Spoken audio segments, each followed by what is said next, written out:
Welcome, dear listener, to this journey through the culinary landscape of medieval times. As you settle in for a moment of calm and relaxation, I invite you to share in the comments where in the world you're listening from and what time of day it is for you right now. I always love seeing how far our community of night owls stretches.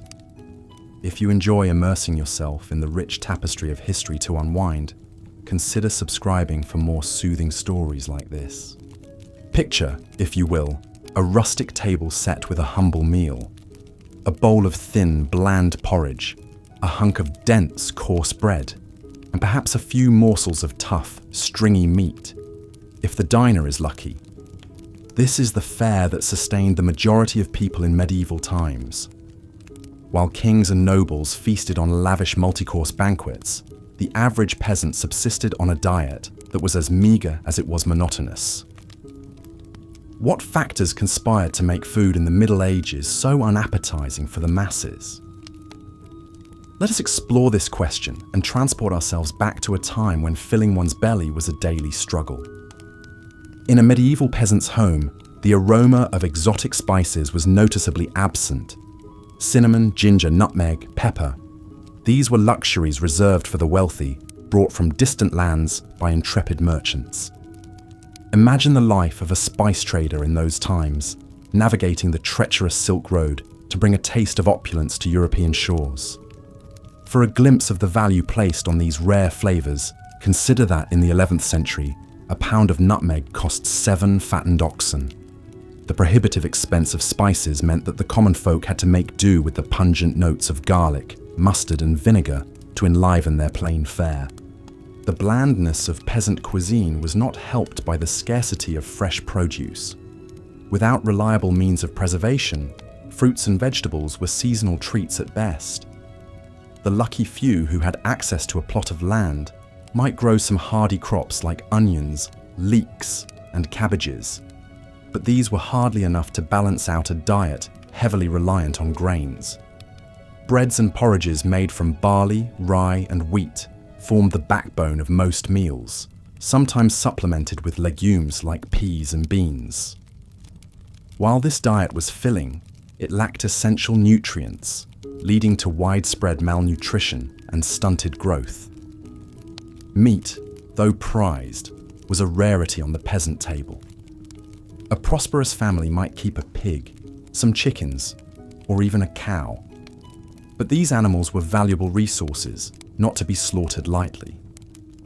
Meat was reserved for special occasions like weddings and religious feasts, or when an animal was too old or infirm to serve any other purpose.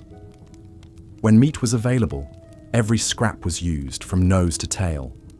Offal, or organ meats, were common peasant fare, as were small birds and game caught by trapping or hunting, though poaching in the royal forests was a risky endeavour, punishable by severe penalties.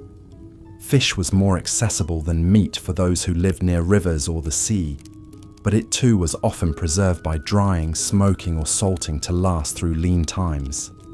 The result was a far cry from the delicate, flaky fillets we enjoy today.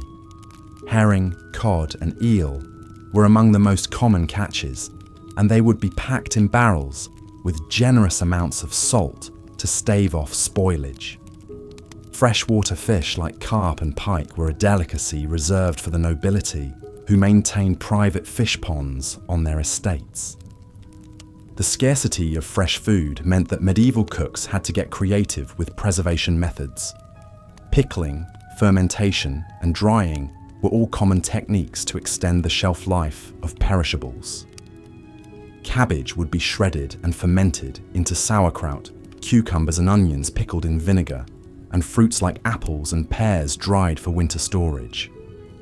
These preserved foods added some much-needed variety to the peasant diet, but they were a far cry from the vibrant flavours of fresh produce. Even staples like bread and ale, which formed the foundation of medieval sustenance, were not always trustworthy. Unscrupulous bakers might stretch their dough with fillers like ground acorns, chalk, or even sawdust, leading to loaves that were as hard as rocks and about as nutritious. Ale, too, was often watered down to increase profits, a practice that earned some alewives a nasty reputation. In a time when clean drinking water was scarce, weak ale was often the only safe choice, as the brewing process helped to kill off harmful bacteria. This brings us to perhaps the most unappetizing aspect of medieval dining: the utter lack of hygiene. Without an understanding of germs and food safety, contamination was rampant. Livestock were often kept close to living quarters for warmth and protection, their waste seeping into the same areas where food was prepared and consumed.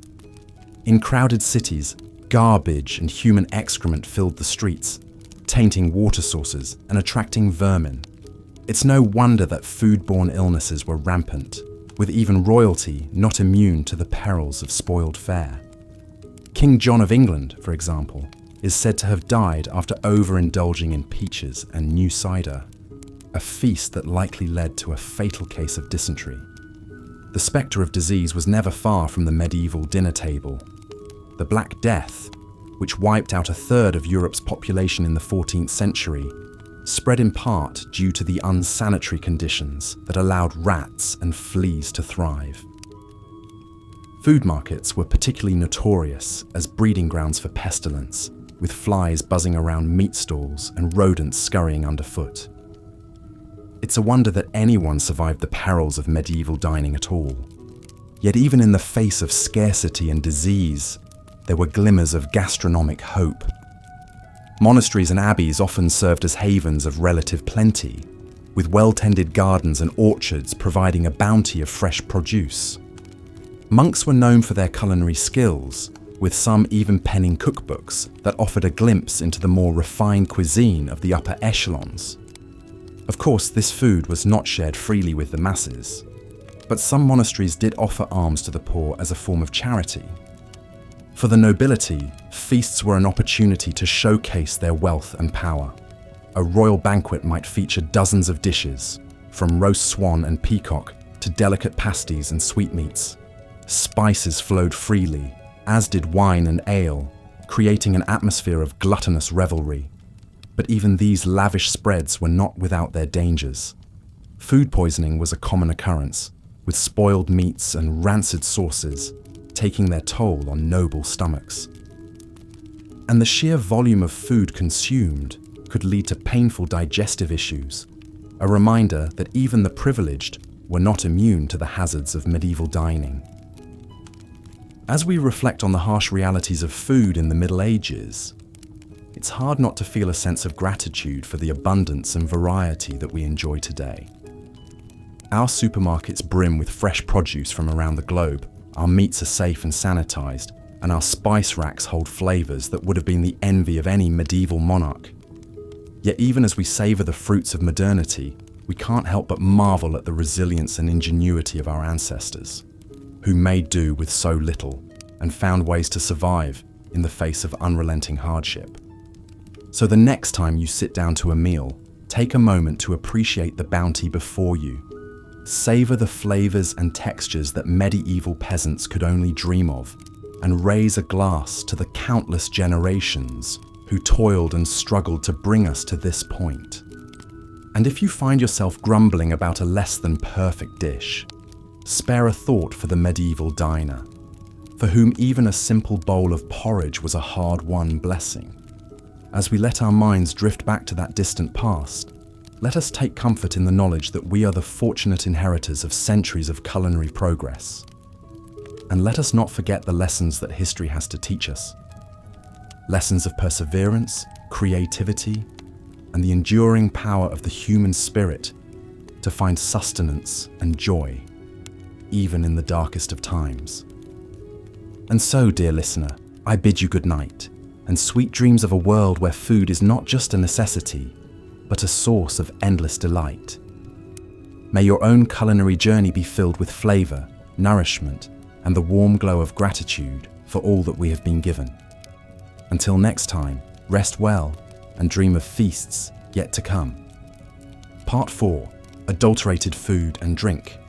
In the dimly lit streets of a medieval city, a baker surreptitiously glances left and right before ducking back into his shop. He pulls out a sack of sawdust and begins kneading it into the dough. stretching his paltry supply of flour.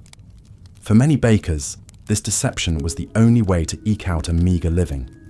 Bread was the lifeblood of the medieval diet, but its purity was often compromised. Unscrupulous bakers would add fillers like ground acorns, chalk, or sawdust to extend their dough. What resulted was a coarse, gritty loaf that offered little nutrition. The very staple that sustained peasants through their back-breaking labour had become yet another hardship to endure. Ale and wine, too, fell victim to the desperation of the times. Alewives and innkeepers, struggling to turn a profit, would water down their brew to stretch it further. The resulting drink was a thin, sour swill that bore little resemblance to the hearty ale that was the pride of the British Isles. One such alewife, Elizabeth, toils over her bubbling cauldron, stirring in yet another bucket of cloudy water. Her children hover near, their hungry eyes watching each drip, knowing their next meal depends on this batch. As she ladles out a mug of the watered-down brew, she sighs, remembering the rich, full-bodied ale her grandmother once crafted, a family recipe now lost to necessity. In a time when clean drinking water was a rarity, this adulterated ale and wine became an unfortunate necessity. Wells and rivers were often contaminated by human and animal waste, making them rife with disease. The alcohol in these drinks, though diluted, was still potent enough to kill some of the harmful bacteria. And so, peasants were forced to choose between risking the sickness of tainted water or the empty calories of watered-down ale. Attempts were made to curb these deceptive practices. The Assize of Bread and Ale, a 13th century law, set strict regulations on the price, weight, and quality of bread and ale. Transgressors faced hefty fines or even time in the pillory. But with the limited means of enforcement and the desperation of the poor, these laws did little to stem the tide of food adulteration. And so, the medieval peasant's lot was one of constant compromise, a balancing act between the gnawing pain of hunger and the bitter disappointment of adulterated food. Each mouthful was a reminder of their precarious existence, where even the most basic sustenance could not be taken for granted. As we delve further into the realities of medieval food, we must remember that these were not just historical facts, but the daily struggles of real people. In our next chapter, we'll explore how the very spaces in which they lived contributed to the challenges they faced in securing a decent meal, the close quarters shared by man and beast, and the lack of sanitation that plagued medieval cities, made the simple act of eating a perilous proposition. Part 5. Unsanitary conditions. Picture, if you will, a small thatched cottage huddled against the chill of a medieval winter. Inside, a family huddles around a meagre fire, their breath mingling with the steam rising from a bubbling pot of pottage. In the corner, a pig roots through the rushes, covering the dirt floor. It snorts and grunts, a constant backdrop to the family's daily life. This was the reality for many medieval peasants, a life lived in close quarters with their livestock. Animals were often kept inside the home for warmth and safety, their dung and debris mingling with the straw and rushes that served as the only floor covering. It was a breeding ground for disease, with fleas and lice thriving in the unsanitary conditions. Even in the grandest castles, sanitation was a challenge. Without a proper understanding of hygiene, even the most lavish feasts could end in tragedy. The story of King John of England serves as a poignant example. In 1216, while travelling across the country, the king fell ill after consuming a surfeit of peaches. Historians now believe these peaches were likely spoiled, leading to a case of dysentery that ultimately claimed the king's life. In the crowded cities of medieval Europe, the situation was even more dire. Narrow streets were choked with garbage and human waste, tainting the air and seeping into the water supply. In London, the River Thames served as both a source of drinking water and a dumping ground for the city's refuse. It's little wonder that disease ran rampant, with outbreaks of dysentery, typhoid, and even the dreaded Black Death. The Black Death, which swept through Europe in the 14th century, was in part able to spread so quickly and claim so many lives due to the unsanitary conditions of medieval cities. Fleas, carried by the rats that thrived in the filth, became the unwitting harbingers of the plague, spreading the disease from person to person with terrifying efficiency.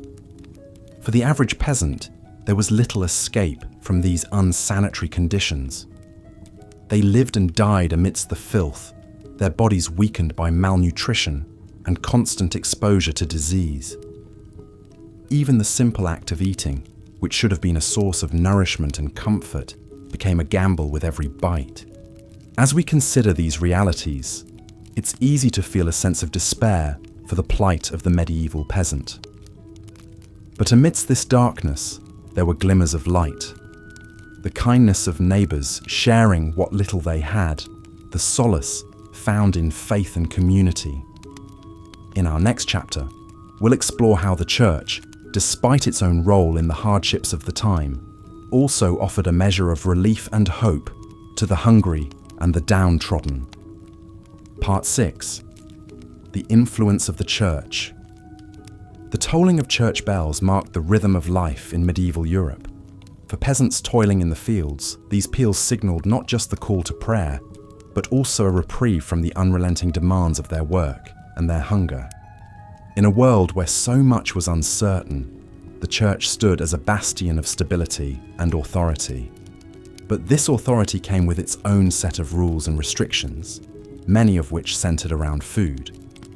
The Catholic Church mandated frequent fasting and meatless days, particularly during the penitential season of Lent.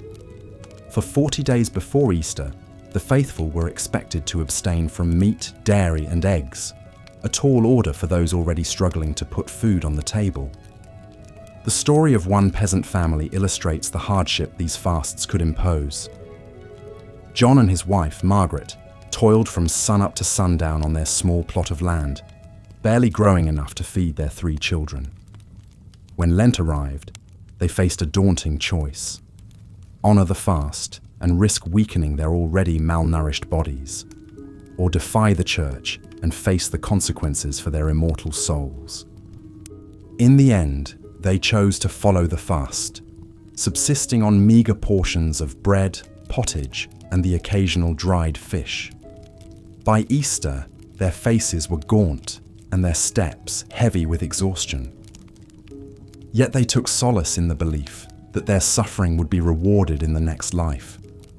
Despite the additional hardships these fasts imposed, the Church was not entirely deaf to the plight of the poor. Monasteries and abbeys often served as a source of food aid, distributing bread and alms to the needy as a form of Christian charity. The monks, with their vast lands and resources, were able to provide a measure of relief to the hungry masses. Yet even this charity had its limits. When crops failed and famine struck, the demand for aid often outstripped the Church's ability to provide.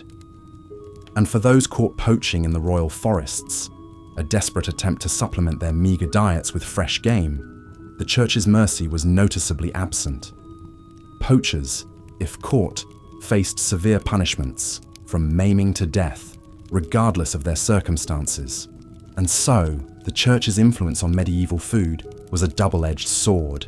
It provided solace and aid to some, while imposing additional burdens on others.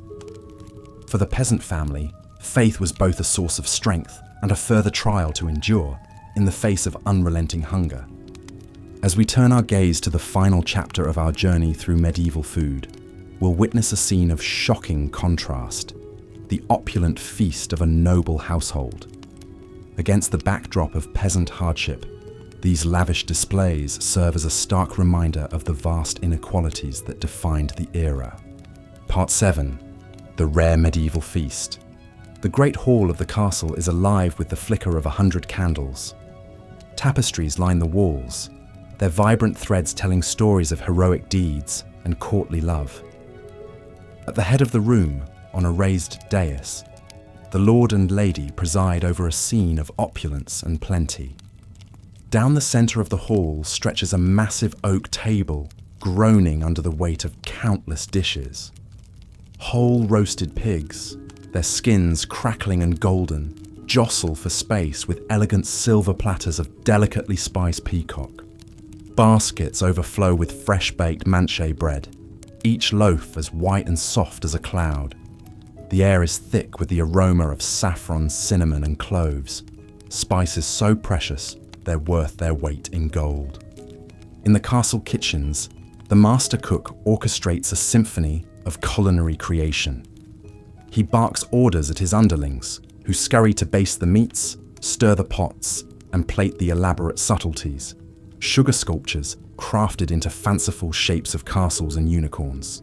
For the cook, this feast is a chance to showcase his artistry and ingenuity, to solidify his reputation and secure his place in his lord's favour. As the feast progresses, the diners gorge themselves on a seemingly endless parade of dishes. They tear into the tender flesh of roast venison, sup on creamy almond soup, and savour the delicate flavour of blanc manger, a dish of shredded chicken mixed with rice, milk, and sugar. They wash it all down with goblets of richly spiced wine and frothy ale. But even amidst this revelry, there are reminders of the precariousness of medieval life. A noblewoman, her face flushed with wine, suddenly pales and excuses herself from the table, her stomach churning from the richness of the food. A knight, his teeth rotting from the sugary delicacies, bites into a particularly tough piece of meat and winces in pain. And hovering at the edges of the hall, the serving staff watch the excesses of their betters with a mixture of envy and resentment. They know that tomorrow they'll be back to their usual fare of coarse bread and thin gruel.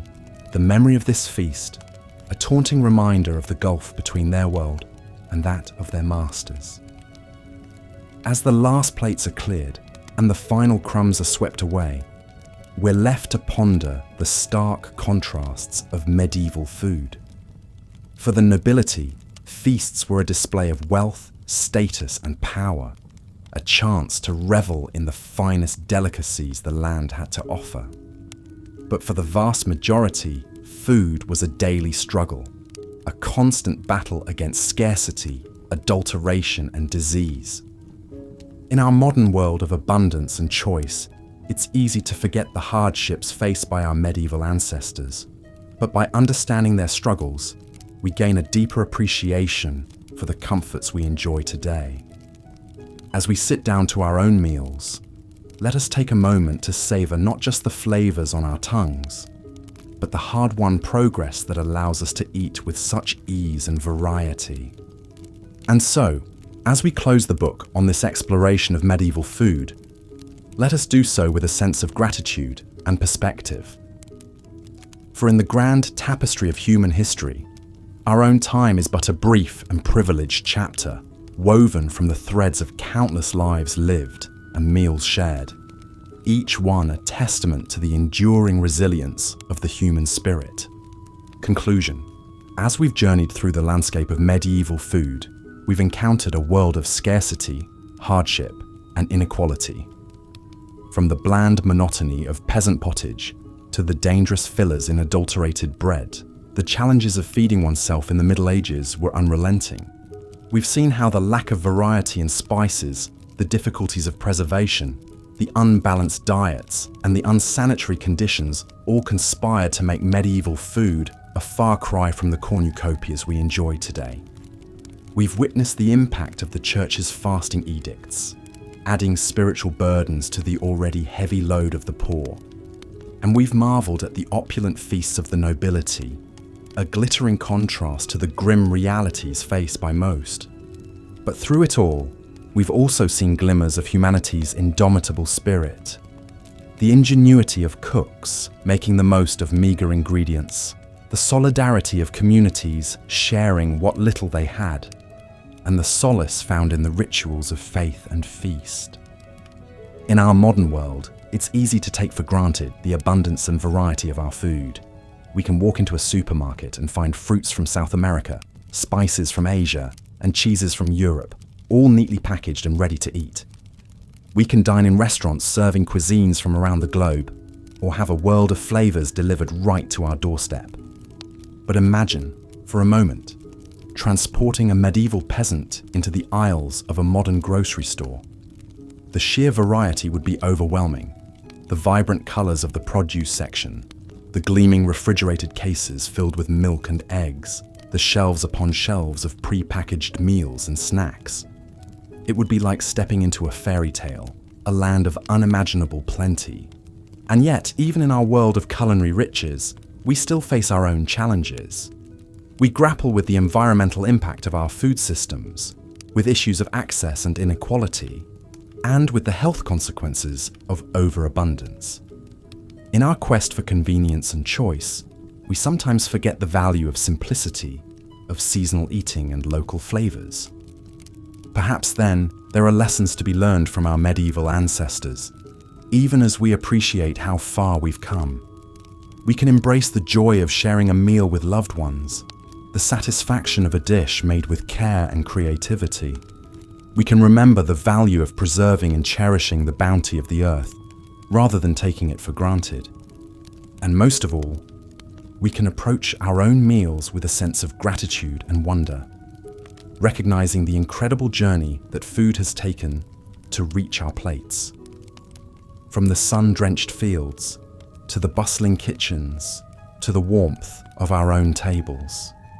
Each bite is a testament to the resilience and ingenuity of the human spirit across the ages.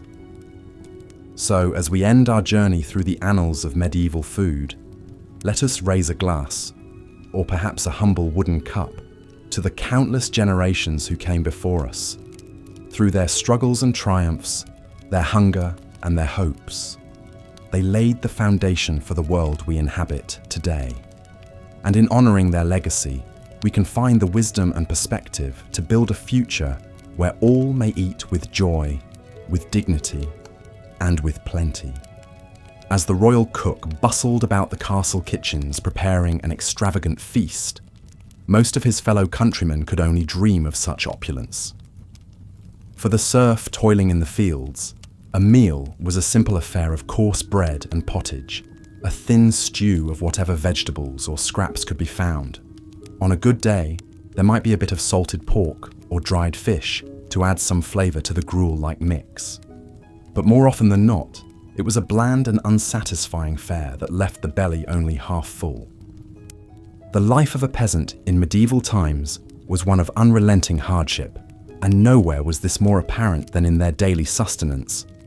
While the nobles dined on exotic dishes, flavored with costly spices from far-off lands, the common folk subsisted on a diet that was as monotonous as it was meager. But even the privileged were not immune to the perils of medieval food. The lavish feasts that were the hallmark of aristocratic life often came with a hidden cost. With no means of refrigeration, food spoilage was a constant threat, and many a noble fell ill, or even died from consuming contaminated fare. The very excesses that were meant to showcase their wealth and status could prove to be their undoing. Such was the fate of King John of England, whose untimely death in 1216 was attributed to a surfeit of peaches.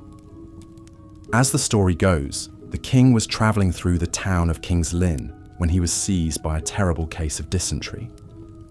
Some say it was brought on by the rich food he had consumed at a nearby abbey, while others blamed the peaches he had eaten with relish. Whatever the cause, the king's condition quickly worsened, and he died a few days later, his reign cut short by a humble fruit. It is a testament to the precariousness of life in the Middle Ages that even the most powerful and privileged were not safe from the dangers that lurked in their food. For the vast majority of people, however, the risks were even greater. In a world where hunger was a constant companion, the temptation to eat spoiled or contaminated food was often too great to resist. This was especially true in times of dearth, when crops failed and food was scarce. During these lean years, people would resort to eating whatever they could find, even if it meant risking their health or even their lives.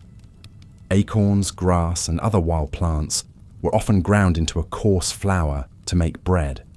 while animals that had died of disease were sometimes consumed out of desperation. Even in the best of times, medieval food was often adulterated in ways that would be unthinkable today. Unscrupulous bakers would stretch their dough with fillers like sawdust or chalk, while brewers would water down their ale to increase their profits. Such practices were not only dishonest, but also dangerous, as they could lead to serious illness or even death. The alewife, who sold her brew in the village tavern, was a common figure in medieval life, and one who often bore the brunt of the community's suspicions and resentments. If her ale was weak or sour, she might be accused of adulterating it with noxious substances, or even of practicing witchcraft. In a world where superstition held sway, the line between a bad batch of ale and a deadly poison was often blurred. Despite the many challenges and hardships that medieval people faced in their daily lives, they were not without their small joys and comforts. For the peasant family gathered around the hearth at the end of a long day, a simple meal of bread and pottage could be a moment of respite and togetherness. And for the monks and nuns who dedicated their lives to prayer and service, the austere diet prescribed by their religious orders could be a source of spiritual nourishment and discipline. But even in the monasteries and abbeys that dotted the medieval landscape, food was not always a source of comfort or sustenance. During the holy season of Lent, when Christians were expected to fast and abstain from meat, the already limited diets of the religious orders would be further restricted. For 40 long days, they would subsist on little more than bread, water, and the occasional vegetable or fish. For some, this period of deprivation was a welcome opportunity to focus on their spiritual lives and to draw closer to God. But for others, it was a time of great hardship and temptation, as the pangs of hunger gnawed at their resolve and tested their faith. In a world where food was so often scarce and unpredictable, the idea of voluntarily giving it up must have seemed like the height of insanity. And yet, despite all the hardships and challenges that medieval people faced in their daily lives, they found ways to adapt and persevere. They learned to preserve their food through salting, smoking, and drying, to make the most of the meager ingredients available to them, and to find joy and comfort in the simple pleasures of life. In many ways, the story of medieval food is a story of resilience and ingenuity in the face of adversity. It is a reminder of how far we have come in terms of food safety, variety, and abundance, but also of how much we still have in common with our ancestors. For just as they struggled to put food on the table and to nourish their families, so too do we grapple with the challenges of our own time, from climate change and food insecurity to the pressures of modern life. As we sit down to our own meals, laden with a dizzying array of flavors and ingredients from all corners of the globe, it is easy to forget the hardships and sacrifices that have brought us to this point. But by understanding the history of our food and the ways in which it has shaped our culture and our identity, we can gain a greater appreciation for the abundance and diversity that we enjoy today. So the next time you bite into a juicy apple or savor a slice of warm, crusty bread, take a moment to reflect on the long and winding road that has brought us to this point, and give thanks for the countless generations of farmers, cooks, and laborers who have toiled to put food on our tables, and who have left us a legacy of resilience, creativity, and hope in the face of even the greatest of challenges. Perhaps if a medieval peasant were to somehow be transported to a modern grocery store, they would be overwhelmed by the sheer abundance and variety of food available. They might marvel at the exotic fruits and vegetables from far-off lands, the gleaming displays of meat and fish, and the aisles upon aisles of packaged and processed foods. But they might also feel a sense of unease or even distrust, wondering at the hidden costs and compromises that have made such abundance possible.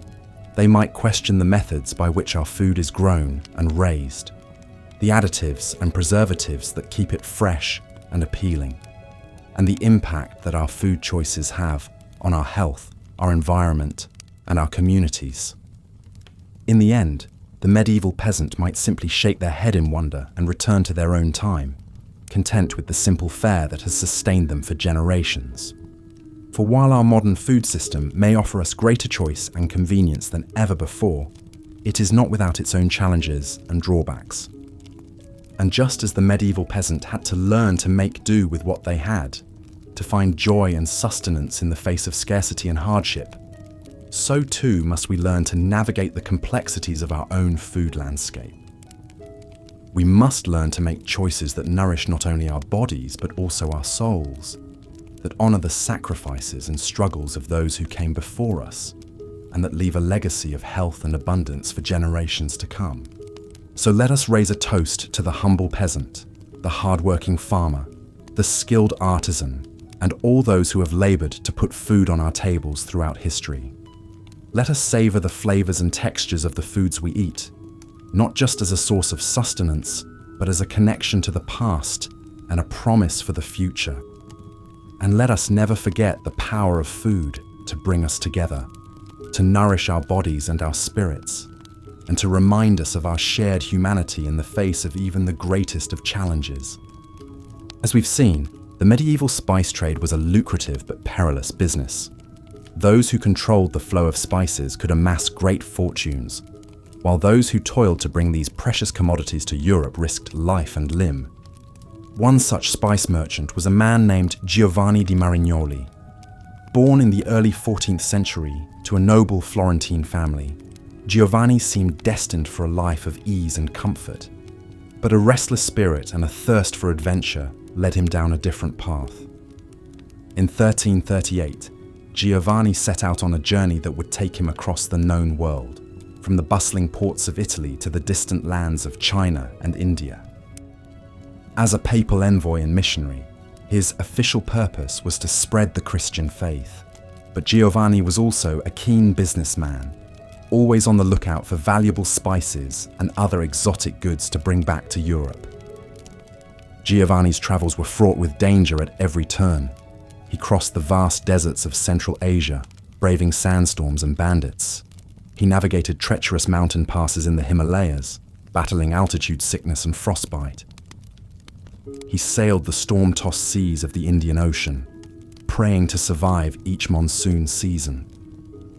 But for all the hardships he endured, Giovanni was also enchanted by the wonders he encountered. He marveled at the gleaming white palaces of Khan Balik, the Mongol capital later known as Beijing. He admired the pious devotion of the Thomas Christians in southern India. He reveled in the heady scents and flavors of the spice markets in Ceylon and Malabar.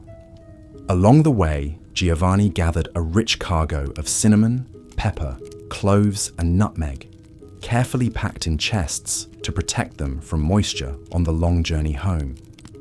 He knew that if he could bring these spices safely back to Italy, he stood to make a fortune. But Giovanni's luck was not to hold. According to some accounts, his ship was lost at sea on the return voyage, taking him and his precious spices down to the briny deep. Other tales hold that he survived the journey, only to be robbed and murdered by brigands on the outskirts of Florence, his spices scattered to the wind. Whatever the truth of his fate, Giovanni di Marignoli's story reminds us of the incredible risks and rewards of the medieval spice trade. For a few wealthy merchants and lucky adventurers, spices could be a ticket to untold riches. But for most, like Giovanni, they remained a tantalizing dream, always just out of reach. As we drift off to sleep, let us imagine we are in a bustling spice market in some far-flung corner of the medieval world. The air is thick with the scent of pepper and cinnamon, cardamom and saffron. Merchants haggle in a dozen different tongues, their voices rising and falling like the tide. We wander the narrow lanes, baskets in hand, marveling at the colourful mounds of spices from every corner of the globe. Here, a pile of ginger root, gnarled and pungent. There, a heap of cloves like tiny brown nails, their aroma warm and sweet. But as we fill our baskets, we can't help but feel a pang of regret for the many who will never taste these flavours. For the poor peasants back home, a pinch of pepper would be an unthinkable luxury, let alone a fragrant curry or a spiced wine. Their food, as we'll explore further, is a monotonous grind of gruel and grit, a far cry from the sumptuous feasts we've seen at the tables of the wealthy. But even those lavish banquets, as we'll soon discover, could come with their own hidden dangers and disgusting surprises. So let us savor this imagined abundance, this rare sensory delight, as we drift deeper into dreams. For when we wake, we'll have to confront once more the harsh realities of food in the Middle Ages. Realities that made filling one's belly a daily battle for princes and paupers alike. The scarcity and hardship that defined medieval food for the masses extended even to the staples that formed the backbone of their diets. Bread, the most basic and universal of foods, was often a coarse, unappetizing loaf that would be nearly unrecognizable today. For poorer peasants, bread was made from lower quality grains, like barley, rye, and even beans or chestnuts in times of shortage. This resulted in dense, dark loaves that were difficult to digest and provided little nutrition. The bread was often full of gritty impurities from poor milling techniques, and it would quickly go stale or mouldy in the damp conditions of many peasant homes. Even for slightly better off peasants who could afford wheat bread, the end product was a far cry from the fluffy, leavened loaves we enjoy today. Leavening agents like yeast were expensive and hard to come by, so most bread was unleavened flatbread, similar to modern pita. These flatbreads would be baked on a hearthstone or dried in the sun, resulting in a hard, cracker-like consistency. The quality of bread was so important that it was often used as a marker of social class. The whitest, finest loaves made from pure wheat flour were reserved for the nobility, while the greyish-brown loaves of the peasantry were derided as black bread. In some regions, strict laws even prohibited commoners from consuming white bread, reserving it as a privilege of the elite. One figure who stood out in the history of medieval bread production was the 12th century mystic Saint Hildegard of Bingen. Born into a noble family in what is now Germany, Hildegard entered the monastic life as a young girl and rose to become the abbess of her own community. In addition to her visionary spiritual writings and musical compositions, Hildegard was renowned for her knowledge of herbalism and natural medicine. She wrote extensively about the properties of grains and the importance of proper nutrition, even at a time when such ideas were not widely understood. In her treatise Physica, Hildegard described spelt, an ancient grain closely related to wheat, as the best grain for human consumption. She believed that spelt bread nourished the body and enhanced longevity, while cautioning against the consumption of raw cereals as damaging to health. Hildegard put her knowledge into practice, overseeing the extensive agricultural lands and bakery of her abbey. Under her guidance, the nuns of Bingen produced high-quality spelt bread that was distributed to the sick and poor in the surrounding community. Though spelt was still a luxury commodity out of reach for most peasants, Hildegard's advocacy of it as a healthier alternative to common wheat was remarkably prescient.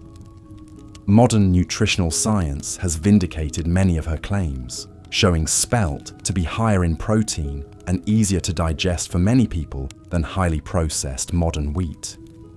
The life and work of Hildegard of Bingen provides a glimpse into the crucial role that bread played in medieval society, not just as a staple food, but as a symbol of social status and a potential tool for healing. Her teachings, informed by a holistic understanding of the connection between food and health, foreshadowed modern ideas about nutrition and wellness. Despite the efforts of visionaries like Hildegard, bread for most people in the Middle Ages remained a coarse, bland staple that was often scarce. The unequal distribution of this basic necessity was just one more way in which the stark class divides of medieval society manifested in its food culture. For the poorest peasants, even the meagre comfort of a regular supply of bread could be stripped away by the cruel twists of fate and weather. In times of drought, flood, or blight, when grain crops failed, the spectre of famine loomed large over medieval communities. During these dreaded years of dearth, food prices would skyrocket while wages plummeted, leaving many peasants unable to afford even a basic subsistence. With no social safety net to rely on, the poorest were left to starve or resort to desperate measures like eating bark, grass, or even cannibalism in the most extreme cases. One of the worst famines to strike medieval Europe was the Great Famine of 1315 to 1322.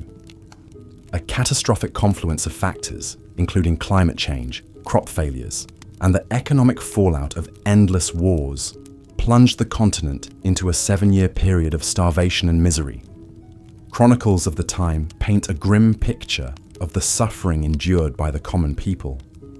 Men ate dogs, horses, cats, and other unclean things, wrote the Flemish monk William of Nangis.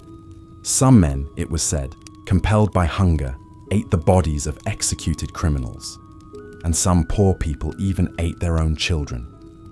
The famine hit the Low Countries and Scandinavia particularly hard, with mortality rates as high as 10 to 25% in some regions.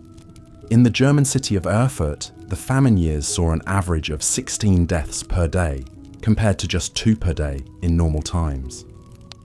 Even in the best of times, the threat of hunger was never far away for medieval peasants. Their precarious existence, always at the mercy of the elements and the whims of their lords, meant that food insecurity was a constant companion. The grim reality of famine cast a long shadow over the medieval world, serving as a reminder of the fragility of life in an era before modern agriculture and social welfare. It was a world where even the most basic necessity of bread could not be taken for granted, and where the spectre of starvation lurked just one bad harvest away. As we continue our journey through the culinary landscape of the Middle Ages, we'll see how this pervasive scarcity and insecurity shaped not just the diets, but the entire worldview of medieval people. In a time when a full belly was a luxury and a stale crust a treasure, food took on a significance that is hard to imagine from our modern vantage point of abundance and choice. But first, let's turn our attention to another staple of the medieval diet that was scarcely more appetizing than the era's bread: meat. For all but the wealthiest nobles, meat was a rare treat reserved for special occasions. And when it did appear on the menu, it often came in forms that would turn the stomachs of modern diners. In the absence of refrigeration, medieval people had to rely on a variety of preservation methods to keep meat from spoiling. Salting was the most common technique, with heavily salted meats being a staple of winter diets. But the salt itself was often of poor quality, full of impurities that could make the meat taste bad or even cause illness. Smoking and drying were also used to preserve meats, particularly in the form of sausages and hams. These could keep for longer periods, but would become hard and unappetizing over time, with a texture more akin to leather than to the juicy, tender meats we enjoy today.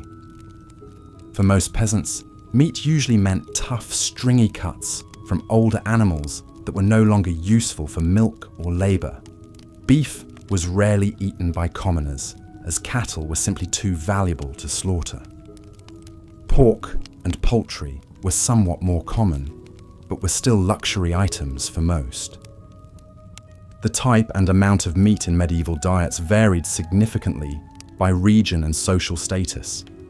In Slavic regions and parts of Scandinavia, people largely relied on freshwater fish rather than terrestrial meat.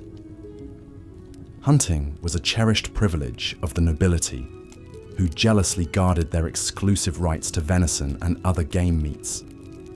One vivid glimpse into the inequality of medieval meat consumption comes from the records of King Richard II's cooks in the late 14th century. For a single royal feast in 1387, the kitchens prepared 2,000 chickens, 400 sheep, 500 stags, and 1,000 little pigs. Fare fit for a king indeed. In contrast, a peasant family might expect to eat meat only a handful of times per year, usually on major religious holidays like Christmas and Easter. Even then, the cuts would be meagre and have been scrupulously saved for months. But for one brief moment in the history of medieval England, the humble peasantry got a taste of the bounty usually reserved for their betters. In the aftermath of the Black Death, which killed up to half the population in the mid-14th century, the massive labour shortage gave surviving peasants newfound bargaining power. With fewer mouths to feed and a surplus of land, many peasants found themselves in the novel position of being able to demand higher wages and better living conditions. For a few short decades, the standard of living for English commoners actually improved markedly. Meat consumption rose as more peasants could afford to keep livestock for their own tables rather than for the markets. Wages doubled or even tripled in some regions, allowing labouring families to supplement their usual fare of porridge and bread with the occasional chicken, pig, or even cow. But this golden age for the peasantry was to be short-lived. The landed nobility, alarmed at the rising power of the lower classes, fought back with laws attempting to freeze wages at pre-plague levels and tie peasants to the land. The tensions between the emboldened peasantry and the reactionary aristocracy would erupt in the Peasants' Revolt of 1381. Though the revolt was brutally suppressed, with its leaders executed and its gains largely rolled back, it stands as a testament to the transformative impact of the Black Death on medieval society. For a brief, shining moment, the common people of England got a taste of a life less constrained by scarcity and toil. But for most of the Middle Ages, and for most people, meat remained a rare and coveted treat. Its scarcity made it a potent symbol of status and wealth, a tangible reminder of the chasm between the haves and have-nots. In the great halls of castles and manors, nobles and knights feasted on heaping platters of roasted game and delicate fowl, washing it down with fine wines and honeyed mead. But in the hovels of the peasantry, a scrap of salted pork or a stringy chicken leg was a hard-won delicacy to be savoured and stretched as far as it could go. This disparity in access to such a basic foodstuff underscores the harsh inequalities that defined life in the Middle Ages. In a world where even a full belly was a mark of privilege, the gulf between rich and poor was as wide as the distance between a king's banquet table and a peasant's empty trencher. As we've seen, the rare morsel of meat was a highlight in the otherwise dreary and monotonous diet of most medieval people. But even this small pleasure was subject to strict regulation by the power of the Church. In medieval Europe, the Catholic Church wielded immense influence over every aspect of daily life, and food was no exception. The church calendar was dotted with fast days and meatless days, when the consumption of animal products was strictly forbidden. The most significant of these was the season of Lent, the 40-day period leading up to Easter. During this time, all meat, dairy, and eggs were off limits, leaving the faithful to subsist on a meagre diet of fish, vegetables, and bread. For wealthy nobles, this was a minor inconvenience. They could afford to import exotic fruits, nuts, and spices to liven up their Lenten fare, and their well-stocked fish ponds ensured a steady supply of fresh seafood. But for the poor, Lent meant an even more restricted and monotonous diet than usual. The Church's rationale for these dietary restrictions was rooted in the idea of penance and spiritual discipline. By denying themselves the pleasures of the flesh, even in the form of food, the faithful were thought to be purifying their souls and aligning themselves with the suffering of Christ. But in a world where hunger and scarcity were daily realities for most people, the idea of voluntary deprivation must have seemed a bitter irony. For peasants who rarely tasted meat anyway, the imposition of additional restrictions could feel like a cruel joke. Yet the power of the Church was so great that few dared to openly flout its dietary decrees. To do so was to risk not just social ostracism, but the very real threat of eternal damnation. In a time when the afterlife was considered more real and important than earthly existence, this was a potent deterrent indeed. One poignant tale that illustrates the hardships of Lenten fasting comes from the records of a 14th century English manor. In 1322, a peasant woman named Agnes Paston was brought before the manor court on charges of stealing 2 loaves of bread during Lent. In her defence, Agnes pleaded that she had stolen the bread to feed her starving children, who were too young to understand the rules of the fast. She begged for mercy, arguing that surely God would not want her innocent babes to go hungry. The court, moved by her plea, took the unusual step of acquitting Agnes of the theft charge. But they still admonished her for breaking the Lenten fast, reminding her that the needs of the soul must take precedence over the desires of the body.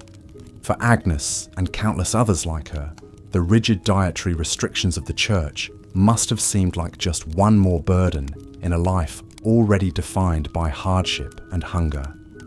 In a world where food was scarce and survival precarious, the idea of willingly forgoing what little sustenance was available must have been difficult to swallow. But the church's influence on medieval food culture wasn't entirely negative. Monasteries and abbeys were often at the forefront of agricultural innovation, pioneering new techniques for crop rotation, irrigation, and selective breeding. They also served as repositories of classical knowledge about agriculture and food preservation, keeping alive the wisdom of ancient Rome and Greece. Moreover, the church played a vital role in providing food aid to the poor and hungry. Monasteries were known for their charitable distribution of bread and ale to the needy, and many operated hospitals and almshouses to care for the sick and destitute. In a time before social welfare programs or organized charity, the church was often the only safety net available to the most vulnerable members of society. Its teachings about the virtues of charity and the sin of gluttony helped to create a moral imperative for those with means to share their bounty with the less fortunate. Of course, this charity was often mixed with a hefty dose of paternalism and moral judgment. The poor were expected to be grateful for whatever scraps they were given and to accept their lot in life as divinely ordained. But for those on the brink of starvation, even a small act of kindness could mean the difference between life and death. As the Middle Ages wore on, the culinary distance between the wealthy and the poor only grew wider. By the late 14th and 15th centuries, Europe was in the grips of what some historians have called the Little Ice Age, a period of cooler temperatures and frequent climatic disruptions. Crop yields declined as fields were battered by droughts, floods, and unseasonable frosts. Food prices skyrocketed, leaving many commoners unable to afford even basic staples. At the same time, the Black Death and subsequent waves of plague had decimated the population, leading to labor shortages and rising wages. In response, the nobility and emerging merchant class doubled down on conspicuous consumption as a way to display their wealth and status.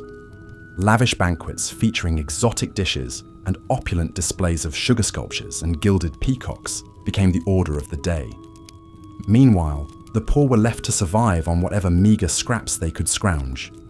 In times of dearth, many were reduced to eating famine bread, made from a desperate mix of peas, beans, acorns, and even sawdust.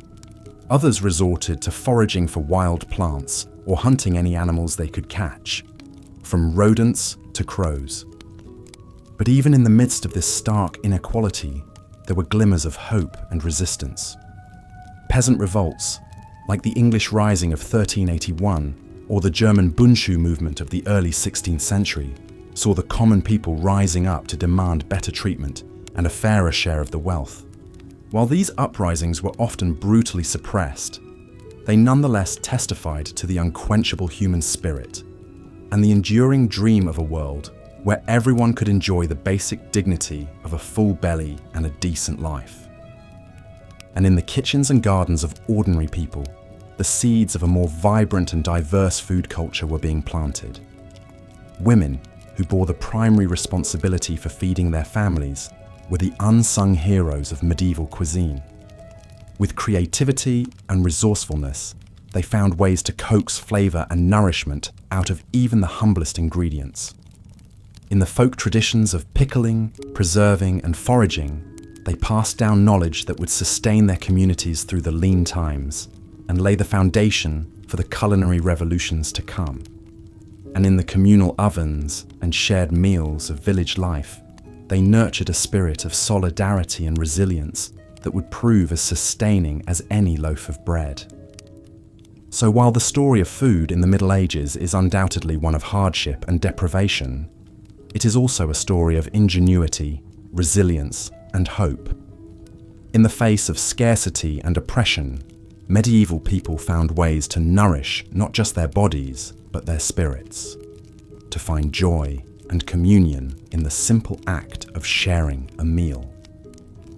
As we look back on this distant and often difficult past, we can take inspiration from their example.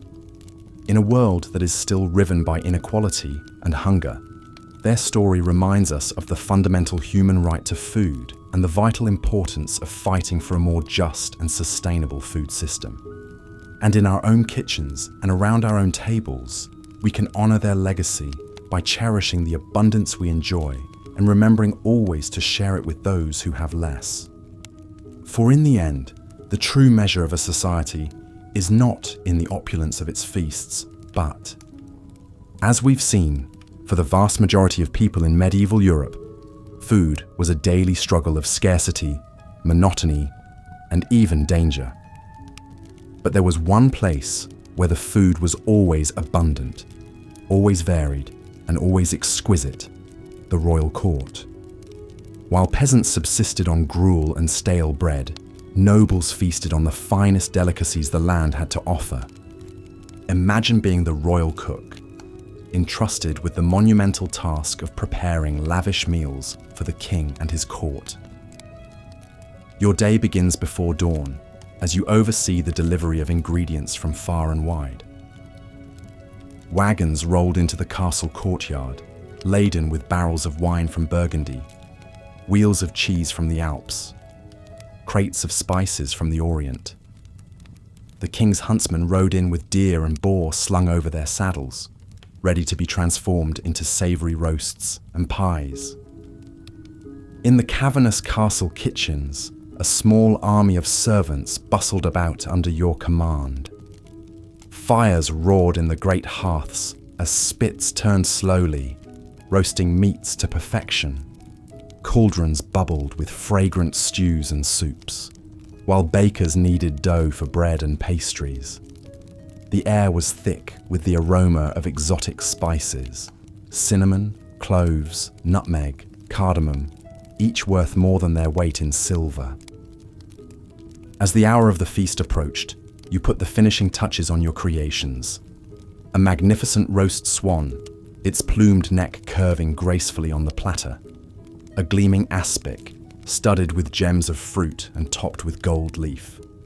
A towering subtlety in the shape of the king's coat of arms, painted in vibrant hues. Each dish was a work of art, crafted to delight the eye as much as the palate. When at last the noble guests filed into the great hall and took their seats, it was time for your masterpieces to be unveiled. Servants paraded the platters in, presenting each to the high table with a flourish. The guests oohed and ahed as they were served, marveling at the bounty before them. For a few glorious hours they dined like gods, sampling delicacies from every corner of the known world. But even here, in the rarefied realm of the royal court, the spectre of illness lurked behind the splendor. For all their expense and artistry, even the most sumptuous dishes could harbor deadly spoilage. And the sheer excess of the feast often led to overindulgence, as nobles gorged themselves far past the point of satisfaction. It was not unheard of for a courtier to literally eat himself to death, felled by his own gluttony. So, while the royal feast may have stood in stark contrast to the meagre rations of the common folk, it was not without its own perils. In a world without refrigeration or food safety standards, no one was truly safe from the dangers of the dining table. Rich or poor, the medieval relationship with food was always a precarious one. Today, we can scarcely imagine the hardships that our ancestors endured simply to fill their bellies. The poorest among us have access to a variety and quality of food that would have been unthinkable even for medieval kings. We can walk into a gleaming supermarket and find fruits and vegetables from every season, meats and cheeses from every continent, spices and sauces from every cuisine. We can eat what we want, when we want, without fear of famine or food poisoning. But perhaps, in our abundance, we have lost something as well. The medieval peasant, for all his suffering, likely felt a deep connection to the land and the turning of the seasons. He knew intimately the sweat and toil that went into every mouthful. While we may pity him his limited options, he would likely look upon our pre-packaged, mass-produced meals with a mixture of wonder and horror. One can imagine a medieval serf transported to the snack aisle of a modern grocery store, marveling at the colourful bags and boxes stretching out before him. He picks up a shiny packet, turning it over in his weathered hands. Cheetos, he reads slowly, sounding out the unfamiliar word. Made with real cheese. He shakes his head in disbelief. Real cheese? For a mere peasant? Impossible. He puts it back on the shelf and moves on, overwhelmed by the strange bounty of this new world. As we drift off to sleep, bellies full of whatever we desire, let us take a moment to reflect on the privilege of choice. Let us remember the countless generations who came before, who fought and scraped and starved so that we might have the luxury of a full larder. And let us be grateful for the simple, everyday miracle of enough to eat. As the sun set over the bustling port city of Venice, a weary spice merchant named Luca disembarked from his ship, his precious cargo of exotic spices from the east secured tightly in his satchel. Luca had spent months traversing the treacherous Silk Road, braving bandits, sandstorms, and searing heat to bring a taste of faraway lands to the tables of wealthy Europeans. For Luca and merchants like him, the spice trade was a lucrative but perilous endeavour. The demand for spices like pepper, cinnamon, cloves, and saffron was insatiable among the nobility, who used them to flavour their rich dishes and show off their affluence. But for the common folk, these fragrant seasonings remained an unattainable luxury, their meals remaining sadly bland and unappetizing. As Luca navigated the winding canals of Venice to deliver his wares to his wealthy clientele, he couldn't help but reflect on the stark divide between the opulent feasts of the rich and the meagre rations of the poor. While nobles dined on succulent roasts, flavoured with exotic spices, peasants subsisted on little more than coarse bread and watery porridge, their palates never knowing the lively tang of pepper or the warm, sweet embrace of cinnamon. The life of a spice merchant was one of constant movement and danger, with fortunes won and lost on the whims of the sea and the shifting sands of the desert. Luca had seen his fair share of hardships on his journeys. Attacks by marauding bandits, treacherous mountain passes, and the ever-present threat of disease. But he pressed on, driven by the promise of riches and the thrill of the unknown. As he made his final deliveries and counted his profits, Luca couldn't shake the feeling that for all the wealth and prestige the spice trade brought him, it remained a bitter reminder of the deep inequalities that plagued medieval society.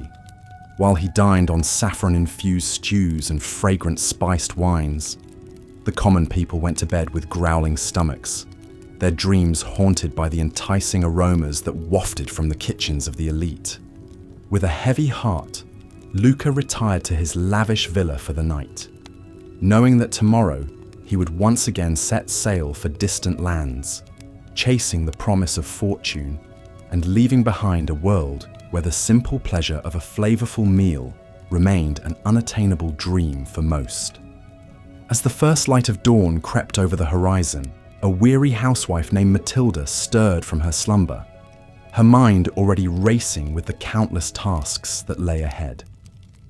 For Matilda and countless other women across medieval Europe, The arrival of autumn heralded not a season of bountiful harvests and joyous feasts, but rather a time of ceaseless labour and gnawing anxiety about the looming spectre of winter.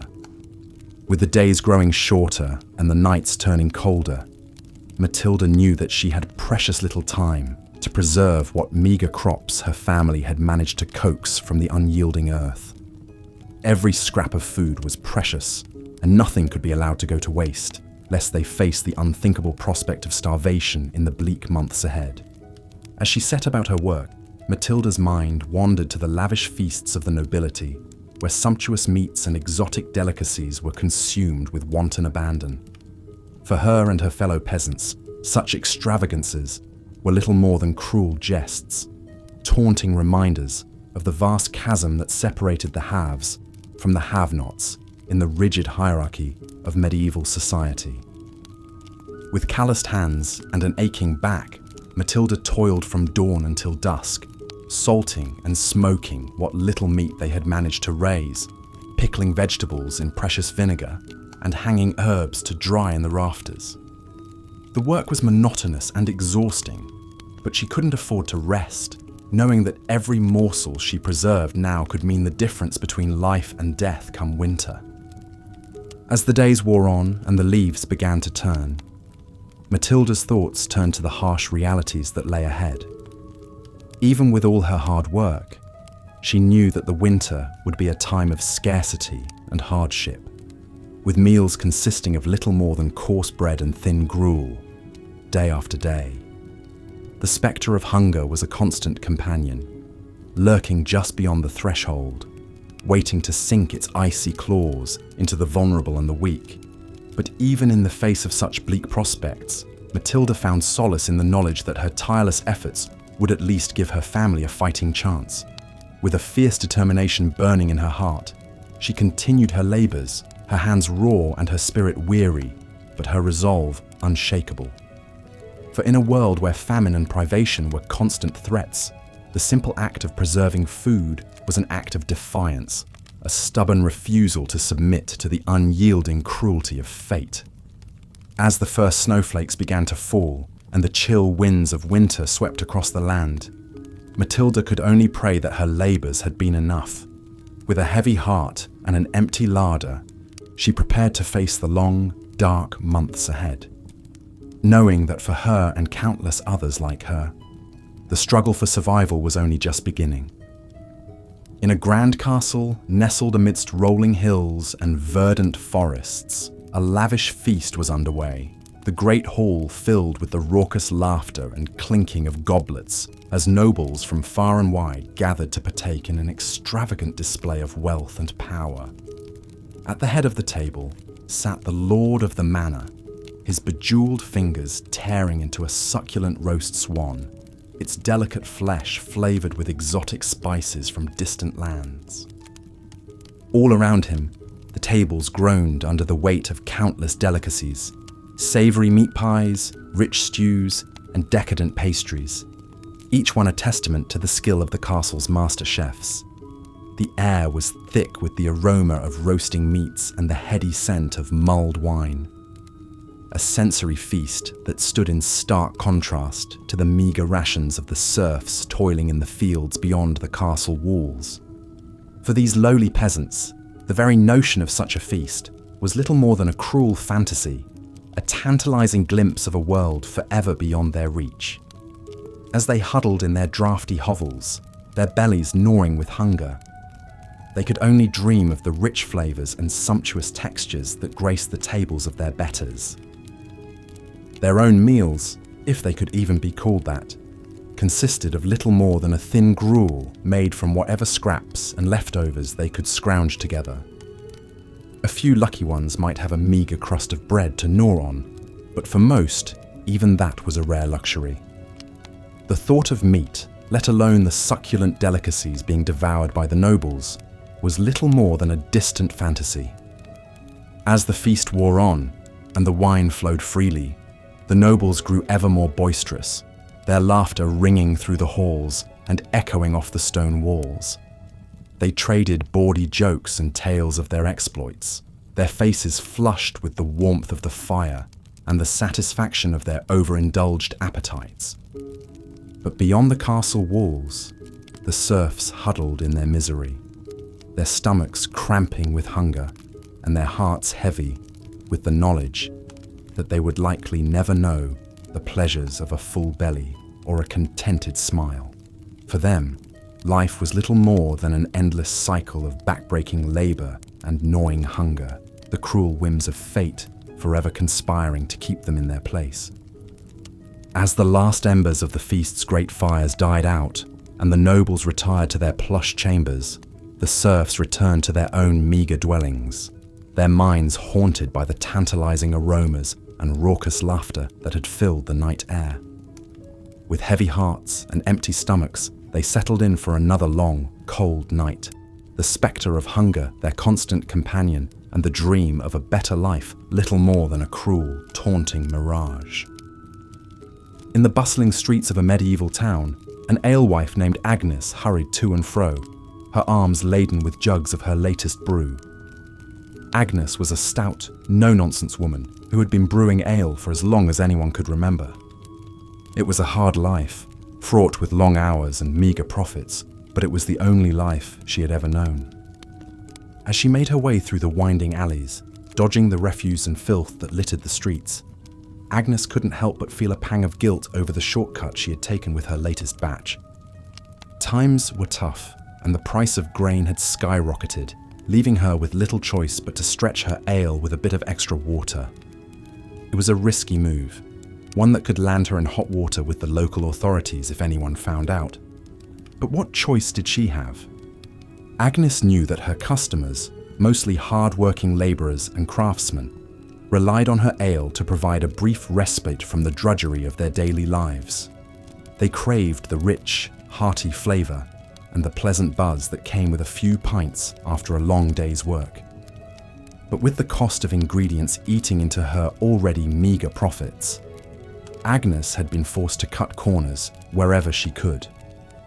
As she arrived at the tavern and began to unload her wares, Agnes couldn't shake the nagging feeling that she was betraying her customers' trust. She took pride in her craft, and the thought of serving them watered-down swill made her stomach churn. But what choice did she have? It was either adulterate her brew or risk losing everything she had worked so hard to build. With a heavy heart, Agnes began to serve her customers, watching as they eagerly quaffed down the subpar ale, their faces contorting in disappointment as they realized that something was amiss. Some grumbled under their breath, while others outright complained, demanding to know what had happened to the usually stellar brew. Agnes did her best to deflect their questions and assuage their concerns, but the guilt continued to gnaw at her.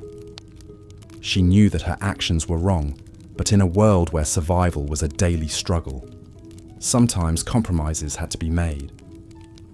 As the night wore on and the crowd began to thin, Agnes finally allowed herself a moment to breathe. She surveyed the empty jugs and the meager pile of coins on the counter, a bitter reminder of the harsh realities of her trade. With a weary sigh, she began to clean up, her mind already racing with worries about how she would make ends meet in the days to come. For Agnes and countless other alewives like her, the struggle to survive in a world of scarcity and hardship was a constant battle. Each day brought new challenges and difficult choices, and the line between right and wrong often blurred in the face of desperation. But still, they persevered, driven by the hope that someday, somehow, their hard work and sacrifice would pay off, and they would finally know the taste of a better life. In the grand halls of a medieval palace, a royal cook named Guillaume scurried about the kitchen, his brow furrowed in concentration as he oversaw the preparations for the evening's lavish feast. Guillaume was a master of his craft, renowned throughout the land for his ability to create culinary masterpieces that dazzled the senses and left even the most discerning palates in awe. As he moved from station to station, barking orders and sampling sauces, Guillaume couldn't help but feel a sense of pride at the opulence and extravagance that surrounded him. The kitchen was a hive of activity, with scullery maids and kitchen boys scurrying to and fro, their arms laden with the finest ingredients from across the realm. There were plump capons and succulent roasts, their skins glistening with honey and spices, mountains of fresh fruits and vegetables, their colours so vibrant they seemed to leap off the platters, and delicate pastries and confections, each one a work of art in its own right. It was a true testament to the wealth and power of the royal court, and Guillaume revelled in his role as the mastermind behind it all. But even as he basked in the glory of his creations, Guillaume couldn't shake the unease that gnawed at the back of his mind. He knew all too well the stark contrast between the lavish feasts he prepared for the nobility and the meagre scraps that passed for meals among the common folk. It was a divide that troubled him deeply, though he knew that to speak out against it would be to risk everything he had worked so hard to achieve. As the final preparations were made and the first course was served, Guillaume watched from the shadows as the nobles took their seats, their faces alight with anticipation. He saw the way their eyes widened in delight as they tasted his creations, the appreciative murmurs and nods of approval that rippled through the crowd. For a moment, he allowed himself to bask in the satisfaction of a job well done. But as the night wore on and the revelry grew more boisterous, Guillaume couldn't shake the growing sense of unease that tugged at his heart. He thought of the countless hungry mouths beyond the palace walls, the gaunt faces and hollow eyes of those who had never known the pleasure of a full belly. As the last of the dishes were cleared away and the nobles retired to their chambers, their stomachs groaning with the excesses of the feast, Guillaume finally allowed himself a moment to rest.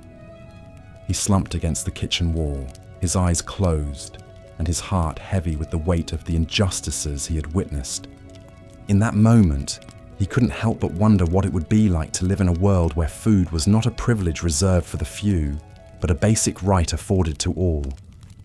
He knew that such a world was little more than a dream, a fantasy as distant and unattainable as the stars themselves. But still, he couldn't help but hope that someday, somehow, things might change, and the plenty he created in the palace kitchens might find its way to those who needed it most. Until then, Guillaume knew that he would continue to ply his trade, his hands forever stained with the guilt of the plenty he created and the poverty he helped perpetuate. It was a burden he would carry with him always, a constant reminder of the cruelty and inequality that lay at the heart of the medieval world. As we have journeyed through the annals of medieval history, exploring the harsh realities and cruel inequities that define the era's food culture, it is impossible not to feel a sense of gratitude for the relative abundance and variety that we enjoy in the modern age. The struggles and hardships faced by our ancestors, from the lowliest serf to the most skilled artisan, serve as a poignant reminder of just how far we have come in our quest to ensure that all people have access to the basic necessities of life. But even as we celebrate the progress we have made, it is important to remember that the spectre of hunger and malnutrition still looms large in many parts of the world. Even in the midst of plenty, there are still those who go to bed with empty stomachs and aching hearts, their dreams haunted by the same cruel inequalities that plagued the medieval world. As we reflect on the lessons of the past and the challenges of the present, it is clear that the fight for food justice is one that is far from over. It is a struggle that will require the collective efforts of all those who believe in the basic human right to nourishment and sustenance. A struggle that will test our resolve and our compassion in equal measure. But even in the face of such daunting odds, we must never lose sight of the progress we have made and the hope that sustains us. We must draw strength from the courage and resilience of those who came before us, those who toiled in the fields and labored in the kitchens, their hands calloused and their hearts heavy with the weight of their burdens. And we must continue to push forward, to fight for a world in which no one goes hungry, and in which the bounty of the earth is shared equally among all those who call it home. It is a vision that may seem distant and unattainable, a dream as fragile and fleeting as the wisps of steam rising from a bowl of gruel. But it is a dream worth fighting for, a dream that has the power to transform the world and bring hope to the hearts of all those who hunger for a better tomorrow. So let us go forth with renewed purpose and determination, armed with the knowledge of the past and the hope of the future. Let us work to build a world in which the plenty of the palace kitchens finds its way to the bellies of the poor, and in which the joys of the harvest are shared by all those who have labored to bring it to fruition. For in the end, the struggle for food justice is not just about filling stomachs and sating hunger. It is about the very essence of what it means to be human, about the bonds of compassion and empathy that bind us all together across the gulfs of time and space. It is a struggle that will require all of our strength and all of our courage, but it is a struggle that we cannot afford to lose. So let us go forth with open hearts and willing hands, ready to do our part in the great work of building a world in which all people can know the simple joy of a full belly and a contented smile. For in that world, the legacy of the medieval food culture will not be one of scarcity and deprivation, but one of abundance and hope, a testament to the enduring power of the human spirit to overcome even the darkest of times. Of course, for the peasants toiling in the fields from dawn to dusk, such extravagance was unimaginable. They subsisted on the most meagre of meals, their bellies never fully sated. A typical repast might consist of a thin barley or rye porridge, known as pottage, accompanied by a hunk of dense, coarse bread. If they were fortunate, they might have a small scrap of hard cheese or a few shriveled peas to add some sustenance. Meat was a rare luxury, perhaps a bit of tough, stringy salted pork on a special occasion like Christmas or Easter. The lack of variety in the peasant diet was striking. While the nobility dined on delicacies from distant lands, the common folk made do with the same bland staples day after day. There was little to break the monotony save for the changing of the seasons, which dictated what meagre produce might be available. In the spring, tender greens like nettles or dandelions might provide a welcome respite from the usual fare. Come summer, a few precious fruits, small, hard apples or bitter crab apples, could be gathered from the woods. Autumn brought the harvest season, a time of back-breaking labour, but also a brief abundance of fresh grains, and perhaps a slaughtered hog or two to put up salt meat for the long winter ahead. Ah, winter! The leanest and most dreaded of seasons for the medieval peasant. As the days grew short and the nights bitter cold, families huddled around smoky hearths, bellies pinched with hunger. What little food remained from the harvest had to be carefully hoarded, doled out in small portions to make it last until spring. This was the time of year when the pottage grew thinner and more watery, the bread even harder and more tooth-breaking. Starvation was a constant spectre, waiting to claim the weak and vulnerable. It's hard for us to imagine such a precarious existence where a single failed crop could spell doom for an entire village. Yet for most people in the Middle Ages, this was the grim reality of daily life. They lived at the mercy of the elements, the nobility, and the often cruel whims of fate. A mouth to feed was a burden as much as a blessing, another empty belly to fill from limited resources. Even those slightly higher up the social ladder, like skilled craftsmen or prosperous freemen, rarely enjoyed much better fare than their poorer neighbours. A bowl of pottage might be enriched with a bit of precious butter or a scrap of meat. But the fundamental monotony remained. The same could be said for the monks in their abbeys and monasteries. While they generally ate better than the laity, subsisting on bread, cheese, fish, and ale, their diet was still quite Spartan by modern standards. Rich spices and exotic ingredients were reserved for the tables of the nobility.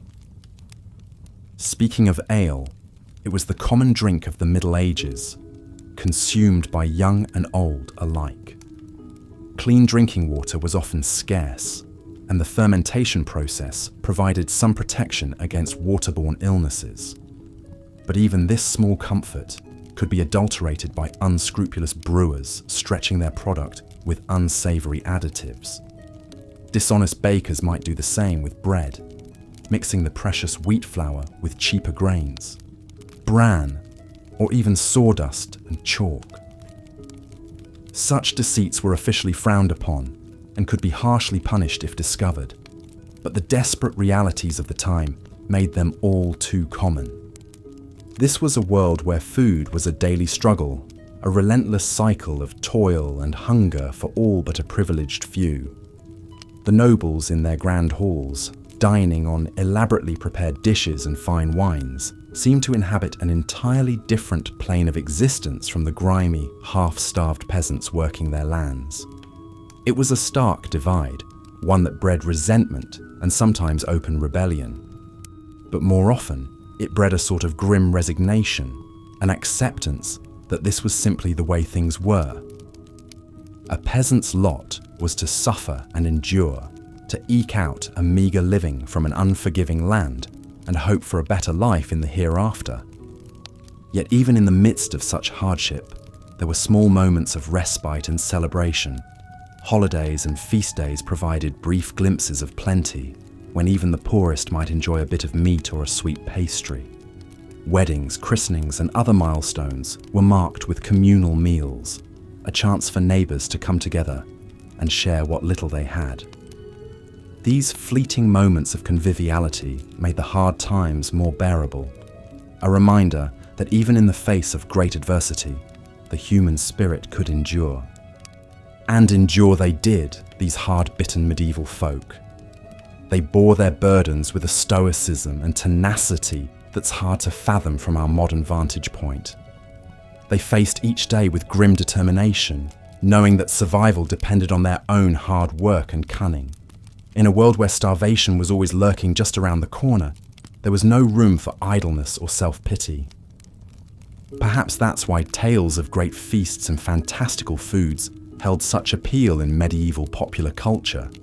In a society where hunger was the norm, stories of tables groaning under the weight of succulent meats, fresh fruits, and sweet delicacies offered a tantalizing escape from reality. Myths and legends often featured magical cauldrons that never ran empty or enchanted lands where no one ever went hungry.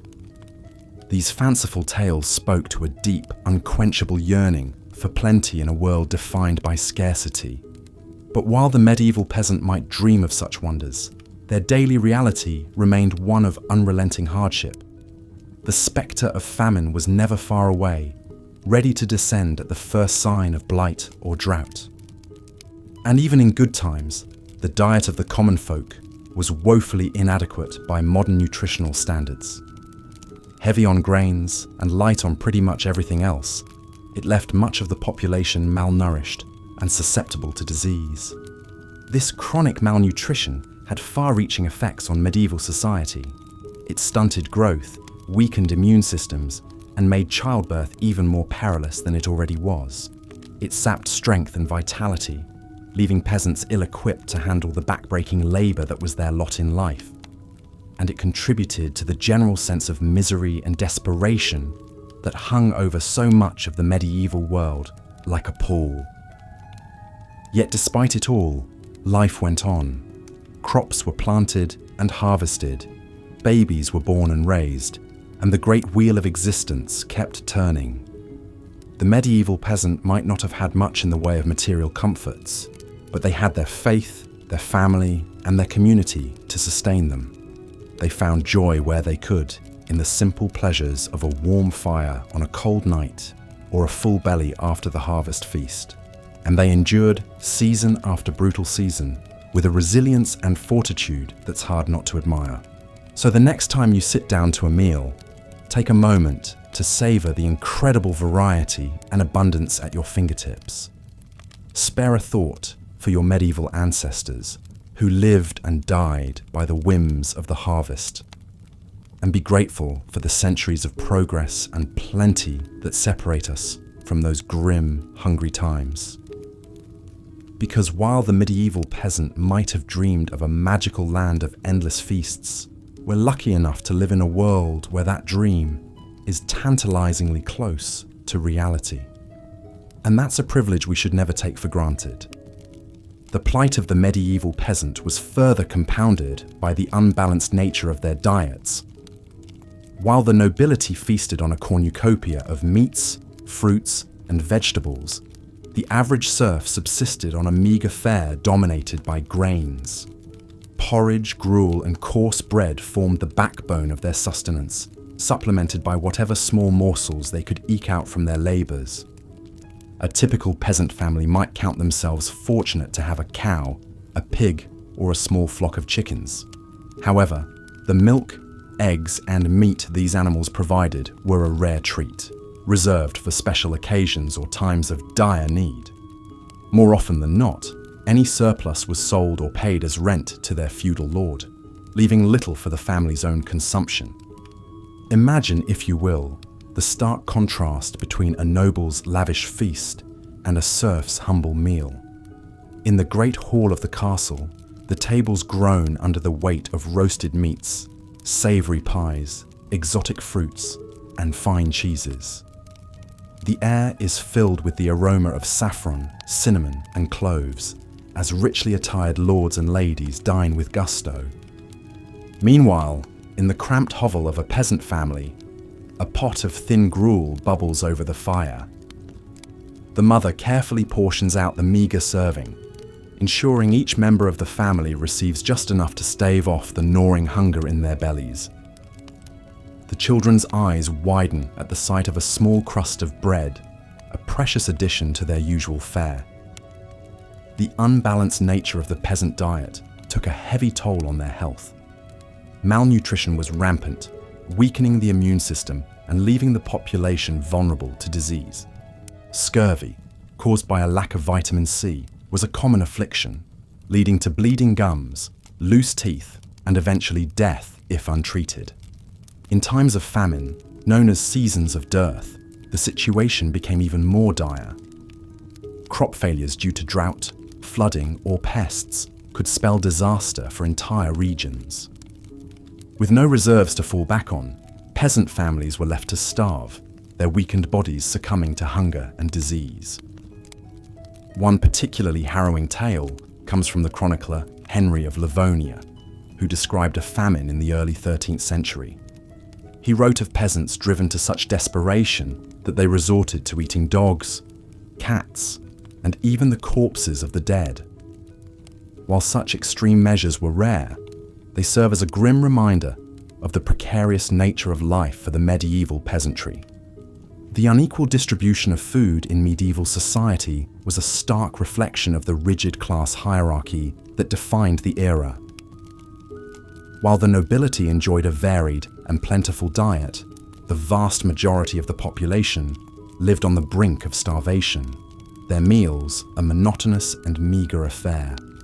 This disparity would persist for centuries, with only gradual improvements in agricultural techniques and social reforms slowly narrowing the gap.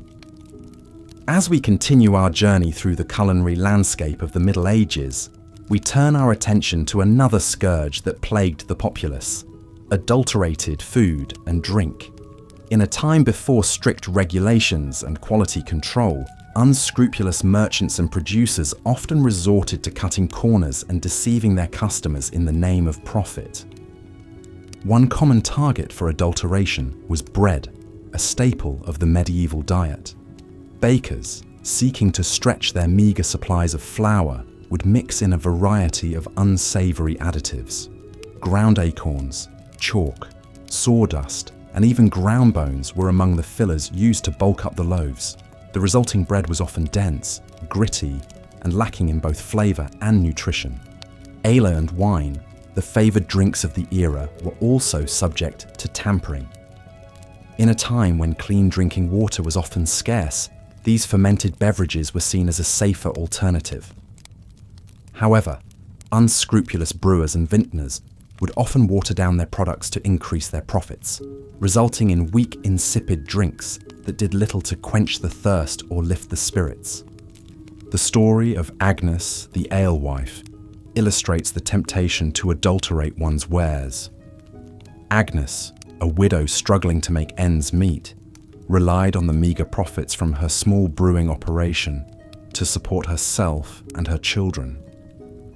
One particularly lean year, with the price of grains soaring and her customers dwindling, Agnes made the fateful decision to water down her ale, stretching her limited supply to sell more volume.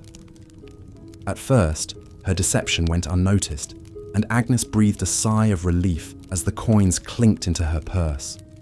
However, word soon spread of the weak, tasteless brew, and her once loyal customers began to seek out other alehouses. Agnes's reputation was ruined, and she was forced to close her doors, leaving her family to face an uncertain future. While medieval authorities did attempt to regulate the quality of food and drink, enforcement was often lax and inconsistent. The Assize of Bread and Ale, a 13th century English law, set strict standards for the weight and price of these staples, but bakers and brewers found creative ways to skirt the rules. Fines and public humiliation were common punishments for those caught adulterating their products, but the lure of easy profits often outweighed the risk of getting caught. The prevalence of adulterated food and drink in medieval society added yet another layer of misery to the already challenging lives of the common people. Not only were their diets monotonous and nutritionally deficient, but they also had to contend with the constant threat of being cheated or sickened by unscrupulous producers. It was a harsh reminder of the powerlessness of the masses in the face of a system stacked against them. As we delve deeper into the realities of medieval food, it becomes increasingly clear that the romantic image of a bountiful, rustic past is a far cry from the truth. For the vast majority of the population, eating was a daily struggle, fraught with scarcity, monotony, and the ever-present spectre of adulteration. In a world where food was quite literally a matter of life and death, the medieval peasant had little choice but to make do with whatever meagre sustenance they could scrape together.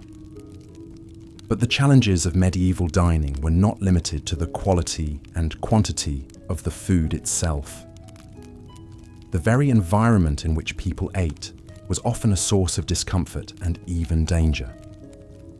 In our next chapter, we will explore the unsanitary conditions that plagued the medieval world and how they contributed to the overall misery of the era's culinary landscape. Picture, if you will, a typical peasant dwelling in the Middle Ages. The small, cramped space is shared not only by the human occupants, but also by a menagerie of livestock. Chickens peck at the dirt floor, while a pig roots in the corner, seeking out any stray scraps of food. The air is thick with the pungent aroma of unwashed bodies, animal dung, and wood smoke. In such close quarters, the line between living space and barnyard was often blurred. Livestock were kept indoors not only for their own safety, but also for the warmth they provided during the cold winter months. However, this practice came at a steep price in terms of sanitation and hygiene. Animal waste combined with the general lack of cleanliness created a breeding ground for disease. Flies buzzed incessantly, spreading filth and contamination from one surface to another. The very food that the peasants relied on for survival was often tainted by the unsanitary conditions in which it was prepared and consumed. The consequences of this lack of hygiene were dire. Digestive ailments, parasitic infections, and food poisoning were common occurrences, sapping the strength and vitality of the population. Even the highest echelons of society were not immune to the dangers of contaminated food, as the story of King John of England illustrates. In the year 1216, King John was on the move, campaigning against rebel barons who sought to limit his power. During a stay at the town of Lynn, he indulged in a feast of peaches, a rare treat for the time. However, unbeknownst to the king, The peaches had been improperly stored and had begun to rot. Consumed by hunger and a love of exotic fruits, John ate his fill, only to fall violently ill shortly thereafter. Racked by dysentery and fever, the king's health rapidly deteriorated. He pressed on with his campaign, but his weakened state left him vulnerable to the elements. Crossing the treacherous tidal flats of the Wash, John's baggage train was lost to the rising waters, taking with it his crown jewels and other treasures. The king himself narrowly escaped with his life, but his days were numbered. Less than 2 weeks later, he succumbed to his illness, his reign cut short by a simple meal of tainted fruit. King John's fate, while perhaps more dramatic than most, was not uncommon in a world where food safety was a rare luxury. The medieval landscape was a veritable minefield of potential hazards, from spoiled meat to contaminated water sources. Even the air itself could be a source of danger, as the miasma theory of disease held sway. According to this belief, foul odours and bad air were the primary culprits behind the spread of illness. Medieval cities, with their narrow, winding streets and piles of festering garbage, were seen as particularly noxious environments.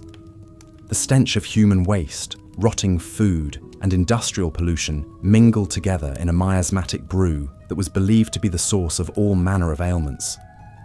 In reality, of course, it was the unsanitary conditions themselves that allowed disease to thrive. The Black Death, which wiped out an estimated 1/3 of Europe's population in the 14th century, was spread not by bad air, but by fleas infected with the bacterium Yersinia pestis. The crowded, filthy conditions of medieval cities provided an ideal environment for the disease to take hold and spread like wildfire. The impact of unsanitary conditions on medieval food culture cannot be overstated.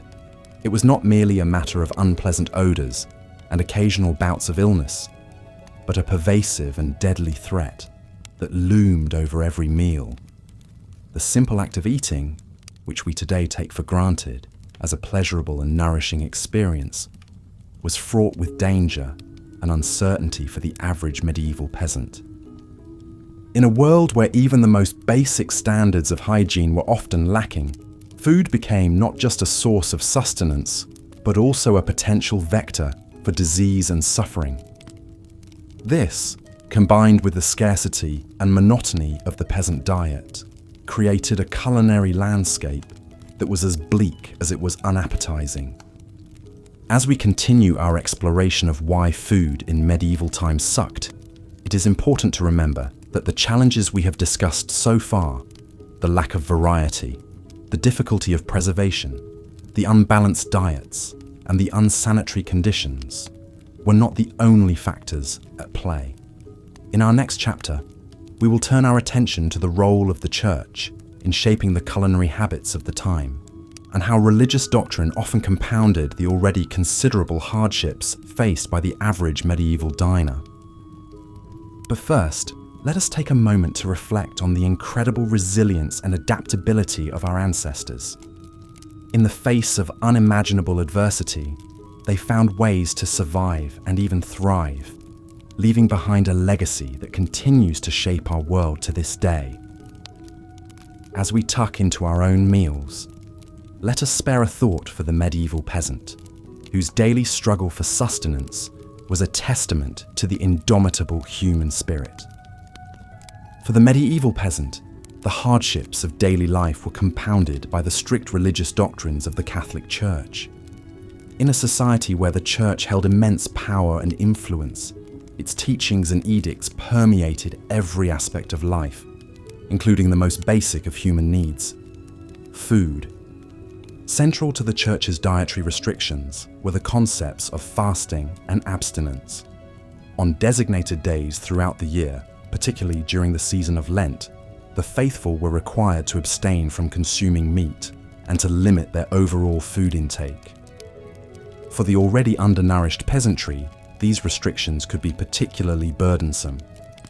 Imagine, if you will, the plight of a poor peasant family during the 40 days of Lent, already subsisting on a meagre diet of gruel and bread.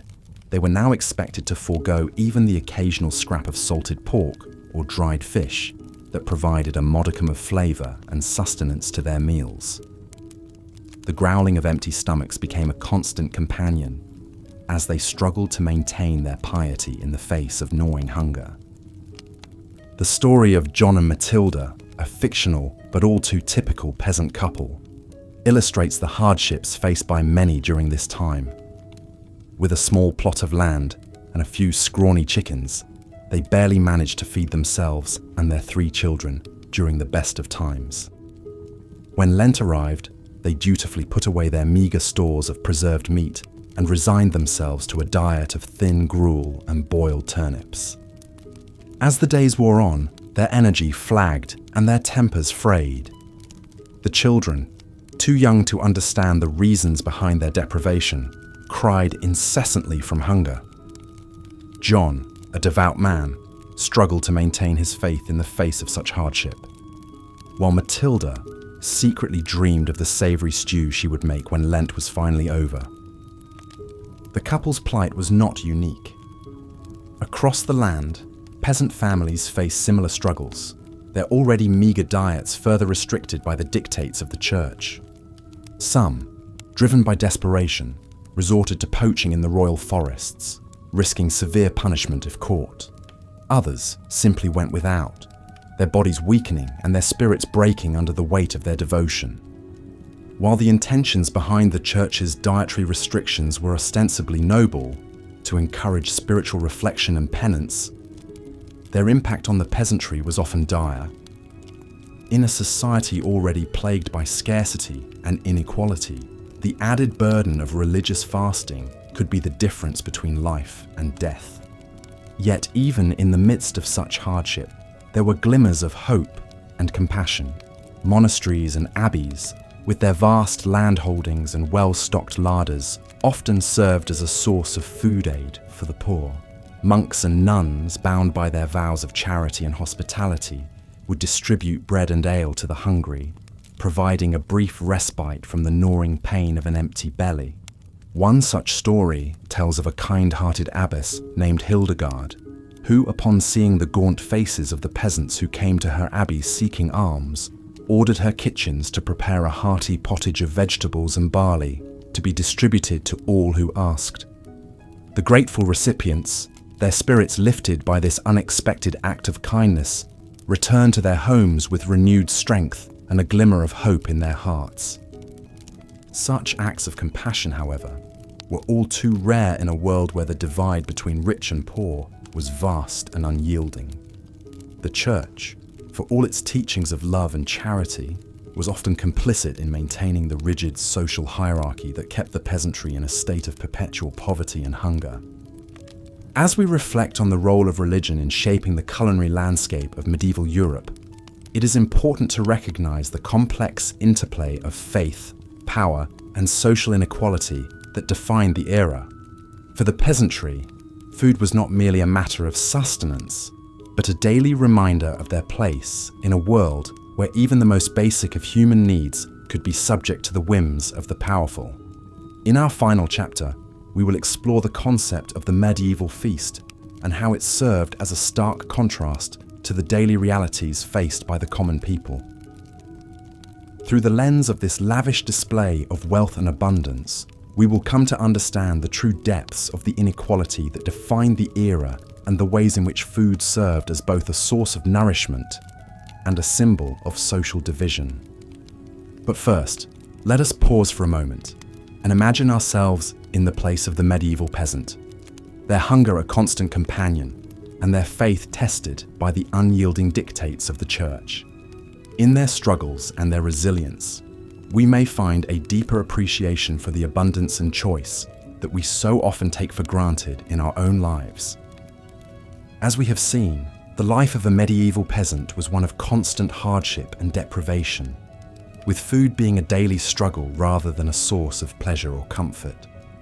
Yet, in stark contrast to this bleak reality, there existed another world entirely, that of the royal feast. In the great halls of castles and palaces, the nobility would gather to indulge in lavish banquets, that were a far cry from the meagre fare of the common people. These feasts were not just a display of wealth and power, but also a symbol of the vast chasm that existed between the ruling class and the masses. Imagine, if you will, the scene of a grand medieval feast. The great hall is lit by the flickering light of countless candles, their warm glow illuminating the rich tapestries and gleaming silver that adorn the walls. The tables are laden with a vast array of dishes, each more sumptuous than the last. At the center of the table sits a magnificent roasted boar, its crisp, golden skin glistening with fat. Surrounding it are platters of roasted fowl, their succulent flesh stuffed with exotic spices and herbs. There are pies filled with tender game, their flaky crusts hiding a treasure trove of savory delights. And everywhere, there are fruits and vegetables of every hue, their vibrant colors a testament to the bounty of the land. Presiding over this opulent display is the royal cook, a master of his craft who has spent days preparing for this grand occasion. He has scoured the countryside for the finest ingredients, sourcing the freshest meats and... Part 4. Adulterated food and drink. In the dimly lit, cramped streets of a medieval town, a baker named Alric wiped the sweat from his brow as he toiled over his latest batch of bread. The harvest had been meagre this year, and grain prices were soaring. To make ends meet, Alric had resorted to secretly stretching his dough with fillers like ground acorns, sawdust, and even chalk. It was a common practice among unscrupulous bakers looking to maximize their profits, even if it meant compromising the quality and safety of their bread. As Alric worked, his mind wandered to the alewife down the street, who was known for watering down her brew to make it last longer. In a world where clean drinking water was often scarce, ale and wine were the beverages of choice for most people. However, this also meant that the quality of these drinks was often questionable at best. In larger cities, the authorities did attempt to regulate the food and drink trade to some extent. Ale tasters were employed to ensure that brews met a certain standard, and bakers found to be adulterating their bread could face fines or even public humiliation. In London, for example, dishonest bakers might be dragged through the streets on a hurdle with their substandard loaves hung around their necks. However, these regulations were often poorly enforced, and the punishments were not always a sufficient deterrent. Many bakers and brewers simply saw the fines as a cost of doing business and continued to cut corners wherever they could. For the average person, this meant that the food and drink they consumed were often of dubious quality. Bread that was supposed to nourish them might instead be filled with inedible or even harmful substances. Ale that was meant to quench their thirst might be so watered down that it provided little refreshment. It was just another hardship in a life already filled with challenges and uncertainties. As Alric pulled his latest batch of bread from the oven, he couldn't help but feel a twinge of guilt. He knew that his customers trusted him to provide them with honest, wholesome food. But in a world where survival often meant cutting corners and bending the rules, he felt he had little choice. He could only hope that his small deceptions went unnoticed and that his bread would provide some small comfort to those who ate it, even if it wasn't quite what it seemed. Part 5. Unsanitary conditions. In the year 1216, King John of England sat down to a lavish meal after a long day of hunting. As was customary, he was presented with a variety of dishes, including fruit, meat, and sweetmeats. However, unbeknownst to the king, the peaches he consumed that day were spoiled, likely due to improper storage and handling. Shortly after the meal, John fell violently ill with dysentery, a disease that would ultimately claim his life. While the exact cause of King John's death has been debated by historians, his story illustrates a stark reality of medieval life. Unsanitary conditions were rampant, and they took a serious toll on people's health and well-being. In many medieval households, livestock were often kept inside the home for warmth and safety. While this arrangement provided some comfort and security, it also meant that homes were constantly contaminated with animal waste and vermin. Fleas, lice, and rats were common companions, spreading disease and making life miserable for the home's human occupants. The situation was even worse in medieval cities, where garbage and human waste were often simply dumped into the streets or nearby rivers. With no understanding of germ theory or the importance of hygiene, people lived in close proximity to filth and squalor, creating the perfect breeding ground for disease. The consequences of these unsanitary conditions were severe. Dysentery, like that which killed King John, was a common killer, spread through contaminated food and water. Other diseases like typhoid fever, cholera, and even the dreaded Black Death also thrived in the filthy conditions of medieval cities. For the average person, there was little escape from the constant threat of illness. Even the food they ate and the water they drank were often tainted with disease-causing microbes. In a world without antibiotics or modern medical knowledge, even a minor infection could quickly become life-threatening. The story of King John's death, while notable due to his status, was far from unique. For rich and poor alike, the spectre of disease and death was a constant presence, fueled in large part by the unsanitary conditions in which they lived. It was a grim reality of medieval life, and one that would persist for centuries until the advent of modern sanitation and hygiene practices. As the sun set over the medieval city, the stench of waste and decay hung heavy in the air. In the distance, the bells of the church tolled, a somber reminder of the many lives claimed by the filth and squalor of the streets. For the people of the city, it was just another day in a world where cleanliness was a luxury and disease was a constant companion. Part 6. The influence of the church.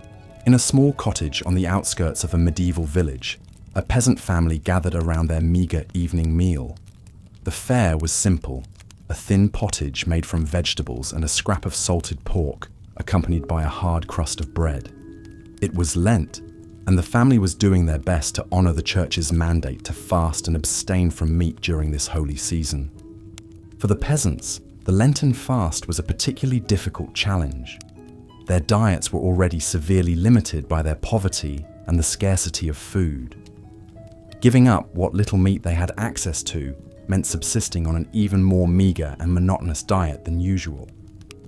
The church's influence on medieval cuisine was significant and far-reaching. In addition to the Lenten fast, the church also mandated meatless days throughout the year, typically Wednesdays, Fridays, and Saturdays. For the wealthy, these restrictions were an inconvenience, but for the poor, they could mean the difference between a full belly and hunger. Despite the hardships imposed by the church's dietary rules, there were some small consolations. Monasteries and abbeys often provided food aid to the hungry as a form of charity. Monks and nuns would distribute bread, ale, and sometimes even meat to the poor, particularly on holy days and festivals. However, this charity was not always enough to alleviate the suffering of the peasantry. In times of extreme scarcity, some peasants resorted to poaching game from the royal forests, risking severe punishments if caught. The church, in collaboration with the secular authorities, strictly enforced these hunting bans, viewing poaching as a sin against God and a crime against the king. As the peasant family finished their meager Lenten meal, they bowed their heads in prayer, thanking God for what little they had. They knew that the fast would not last forever, and that Easter would bring a brief respite from the monotony and scarcity of their diet. But they also knew that the church's influence on their daily lives would continue long after Lent had ended. The cycle of fasting and feasting, of scarcity and abundance, was woven into the very fabric of medieval life, shaping not only what people ate, but how they lived and worshipped. In the grand cathedrals and humble parish churches, the priests preached the virtues of fasting and self-denial. But for the peasants, these virtues were not a choice, but a necessity. They lived their lives in the shadow of the church, their stomachs growling with hunger as they prayed for a better world to come. Part 4. Adulterated food and drink. Even when food was available, there was no guarantee it would be wholesome or pure. In a world without industry regulations or safety standards, deception and corner cutting ran rampant. Imagine the plight of the humble baker, eking out a living by selling his bread to the townsfolk. Desperate to stretch his meager supply of flour, he might resort to mixing in fillers like ground acorns, sawdust, or even chalk. While these additives may have bulked up the loaves, they certainly didn't make for a nutritious or appetizing meal. The bakers weren't the only culprits, though. Unscrupulous brewers and vintners were notorious for watering down their wares to maximize profits. In a time when clean drinking water was often scarce, people relied on ale and wine to quench their thirst, but the alcohol content of these beverages was often much lower than advertised, leaving the drinker unsatisfied and still parched. Picture an alewife in a bustling town, surrounded by thirsty patrons clamoring for a pint. She ladles out the weak, watery brew with a guilty conscience, knowing that she's cheating her customers. But what choice does she have? The taxes are high, the grain is expensive, and she needs to make ends meet somehow. She silently thanks the heavens that most of her clientele are already too drunk to notice the deception. It wasn't all selfish greed driving these acts of food fraud, though. In a society plagued by scarcity and hunger, many people simply couldn't afford to be picky. They'd gladly accept a loaf of bread filled with sawdust over no bread at all. And when crops failed and famine struck, people resorted to eating whatever they could get their hands on just to survive. Grass, roots, even tree bark. Attempts were made by authorities to crack down on food adulterators. In England, the Assize of Bread and Ale in the 13th century set out harsh penalties for bakers and brewers caught cheating their customers. Fines, public humiliation, even corporal punishment awaited those who dared to tamper with the purity of the staples. But with limited means of enforcement and the constant pressure of scarcity, such laws did little to stem the tide of food fraud in the medieval world. So the next time you bite into a fresh, crusty baguette or sip a cool, crisp lager, take a moment to appreciate how far we've come. In our world of abundant food choices and stringent quality control, it's easy to forget that for our medieval ancestors, every morsel was a gamble, and a full belly was never a guarantee. Their daily sustenance was often as much a product of deception and desperation as it was of nourishment and pleasure. Part 5. Unsanitary conditions. Beyond the challenges of scarcity, spoilage, and adulteration, the people of the Middle Ages also had to contend with the ever-present spectre of disease. In a world without germ theory or modern sanitation, food and water were often tainted with dangerous pathogens, turning every meal into a potential game of Russian roulette. The very living conditions of medieval people conspired against any notions of food safety. Many peasants shared their humble cottages with their livestock, with animals like cattle and chickens living under the same roof as the family.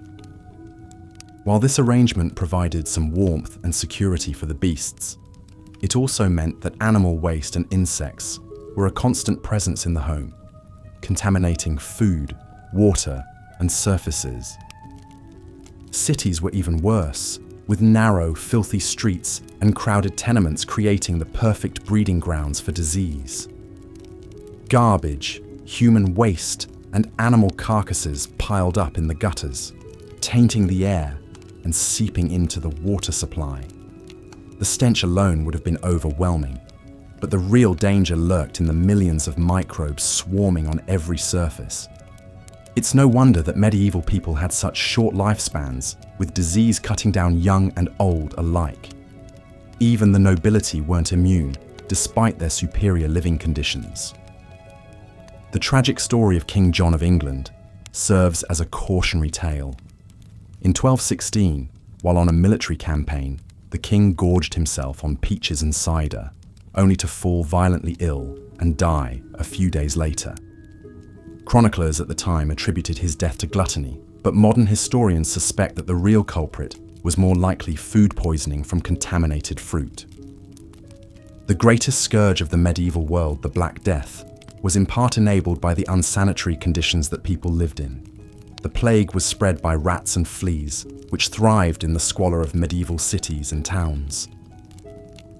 With garbage and waste piling up and hygiene standards virtually non-existent, it was only a matter of time before the pestilence took hold, wiping out a third of Europe's population. It's a grim picture, but it's important to remember that medieval people weren't ignorant or unconcerned about cleanliness. They may not have understood the science behind disease transmission, but they recognized the importance of keeping food and water clean. Monasteries and hospitals often had strict hygiene rules, and medieval housewives took great pride in keeping their homes as spotless as possible. But in a world without refrigeration, proper sewage systems, or clean running water, there was only so much that could be done. Every day was a battle against the forces of decay and contamination, and all too often, those forces won out. So the next time you enjoy a meal in a clean modern kitchen, spare a thought for your medieval ancestors who fought that battle every day of their lives, with the odds stacked firmly against them. Part 6. The influence of the Church. In the medieval world, the Catholic Church loomed large over every aspect of life, and food was no exception. For the faithful, the religious calendar dictated what could be eaten and when, adding an extra layer of complexity to an already challenging food landscape. The Church mandated strict fasting and abstinence rules, particularly during the penitential season of Lent. For 40 days before Easter, meat was strictly off the menu, as were dairy products, eggs, and even olive oil in some regions. Fish was sometimes permitted, but for many poor peasants, even that was a luxury they could ill afford. Imagine the struggle of a peasant family, already living on the brink of starvation, faced with the prospect of giving up what little meat and dairy they had for the sake of spiritual purity. The growling stomachs and weakened bodies were a small price to pay, they were told, for the promise of eternal salvation. But that was cold comfort for a mother watching her children grow thin and listless from hunger. Even outside of Lent, the Church's influence could be felt in the rhythms of the weekly menu. Wednesdays, Fridays, and Saturdays were designated as lean days, when meat was forbidden. For the wealthy, this simply meant substituting fish or other luxuries. But for the poor, it often meant going without any animal protein at all. There were some small mercies, however. Monasteries and abbeys often provided food aid to the hungry as part of their mission of charity. Monks would distribute bread, soup, and ale to the needy, offering a rare respite from the gnawing hunger that was a constant companion for so many. Some even opened their doors to travelers, providing a warm meal and a bed for the night to those who could not afford an inn. But even this generosity had its limits. The Church was also a major landowner, controlling vast swaths of agricultural land and forests.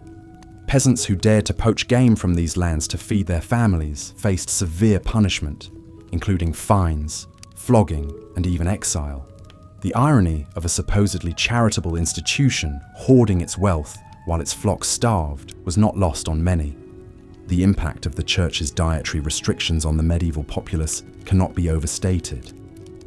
For people already struggling to find enough to eat, the added burden of religious fasting and abstinence could be the difference between life and death.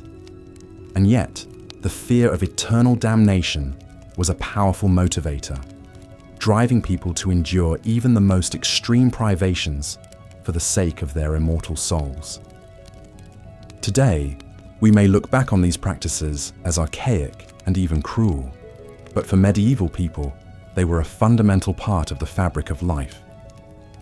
The Church's hold on the hearts and minds of the faithful was unquestioned. and its dictates carried the weight of divine law. To defy them was to risk not only earthly punishment, but the fires of hell itself. And so, with gritted teeth and growling bellies, the people of the Middle Ages soldiered on, secure in the knowledge that their suffering would be rewarded in the world to come. And so we come to the end of our journey through the dismal depths of medieval cuisine. It's a testament to human resilience that people managed to survive and even thrive at times on such a meager and unreliable food supply. The scarcity, the spoilage, the sheer monotony of gruel and gruel again. It's enough to make one grateful for the simple pleasure of a crisp apple or a well-spiced curry.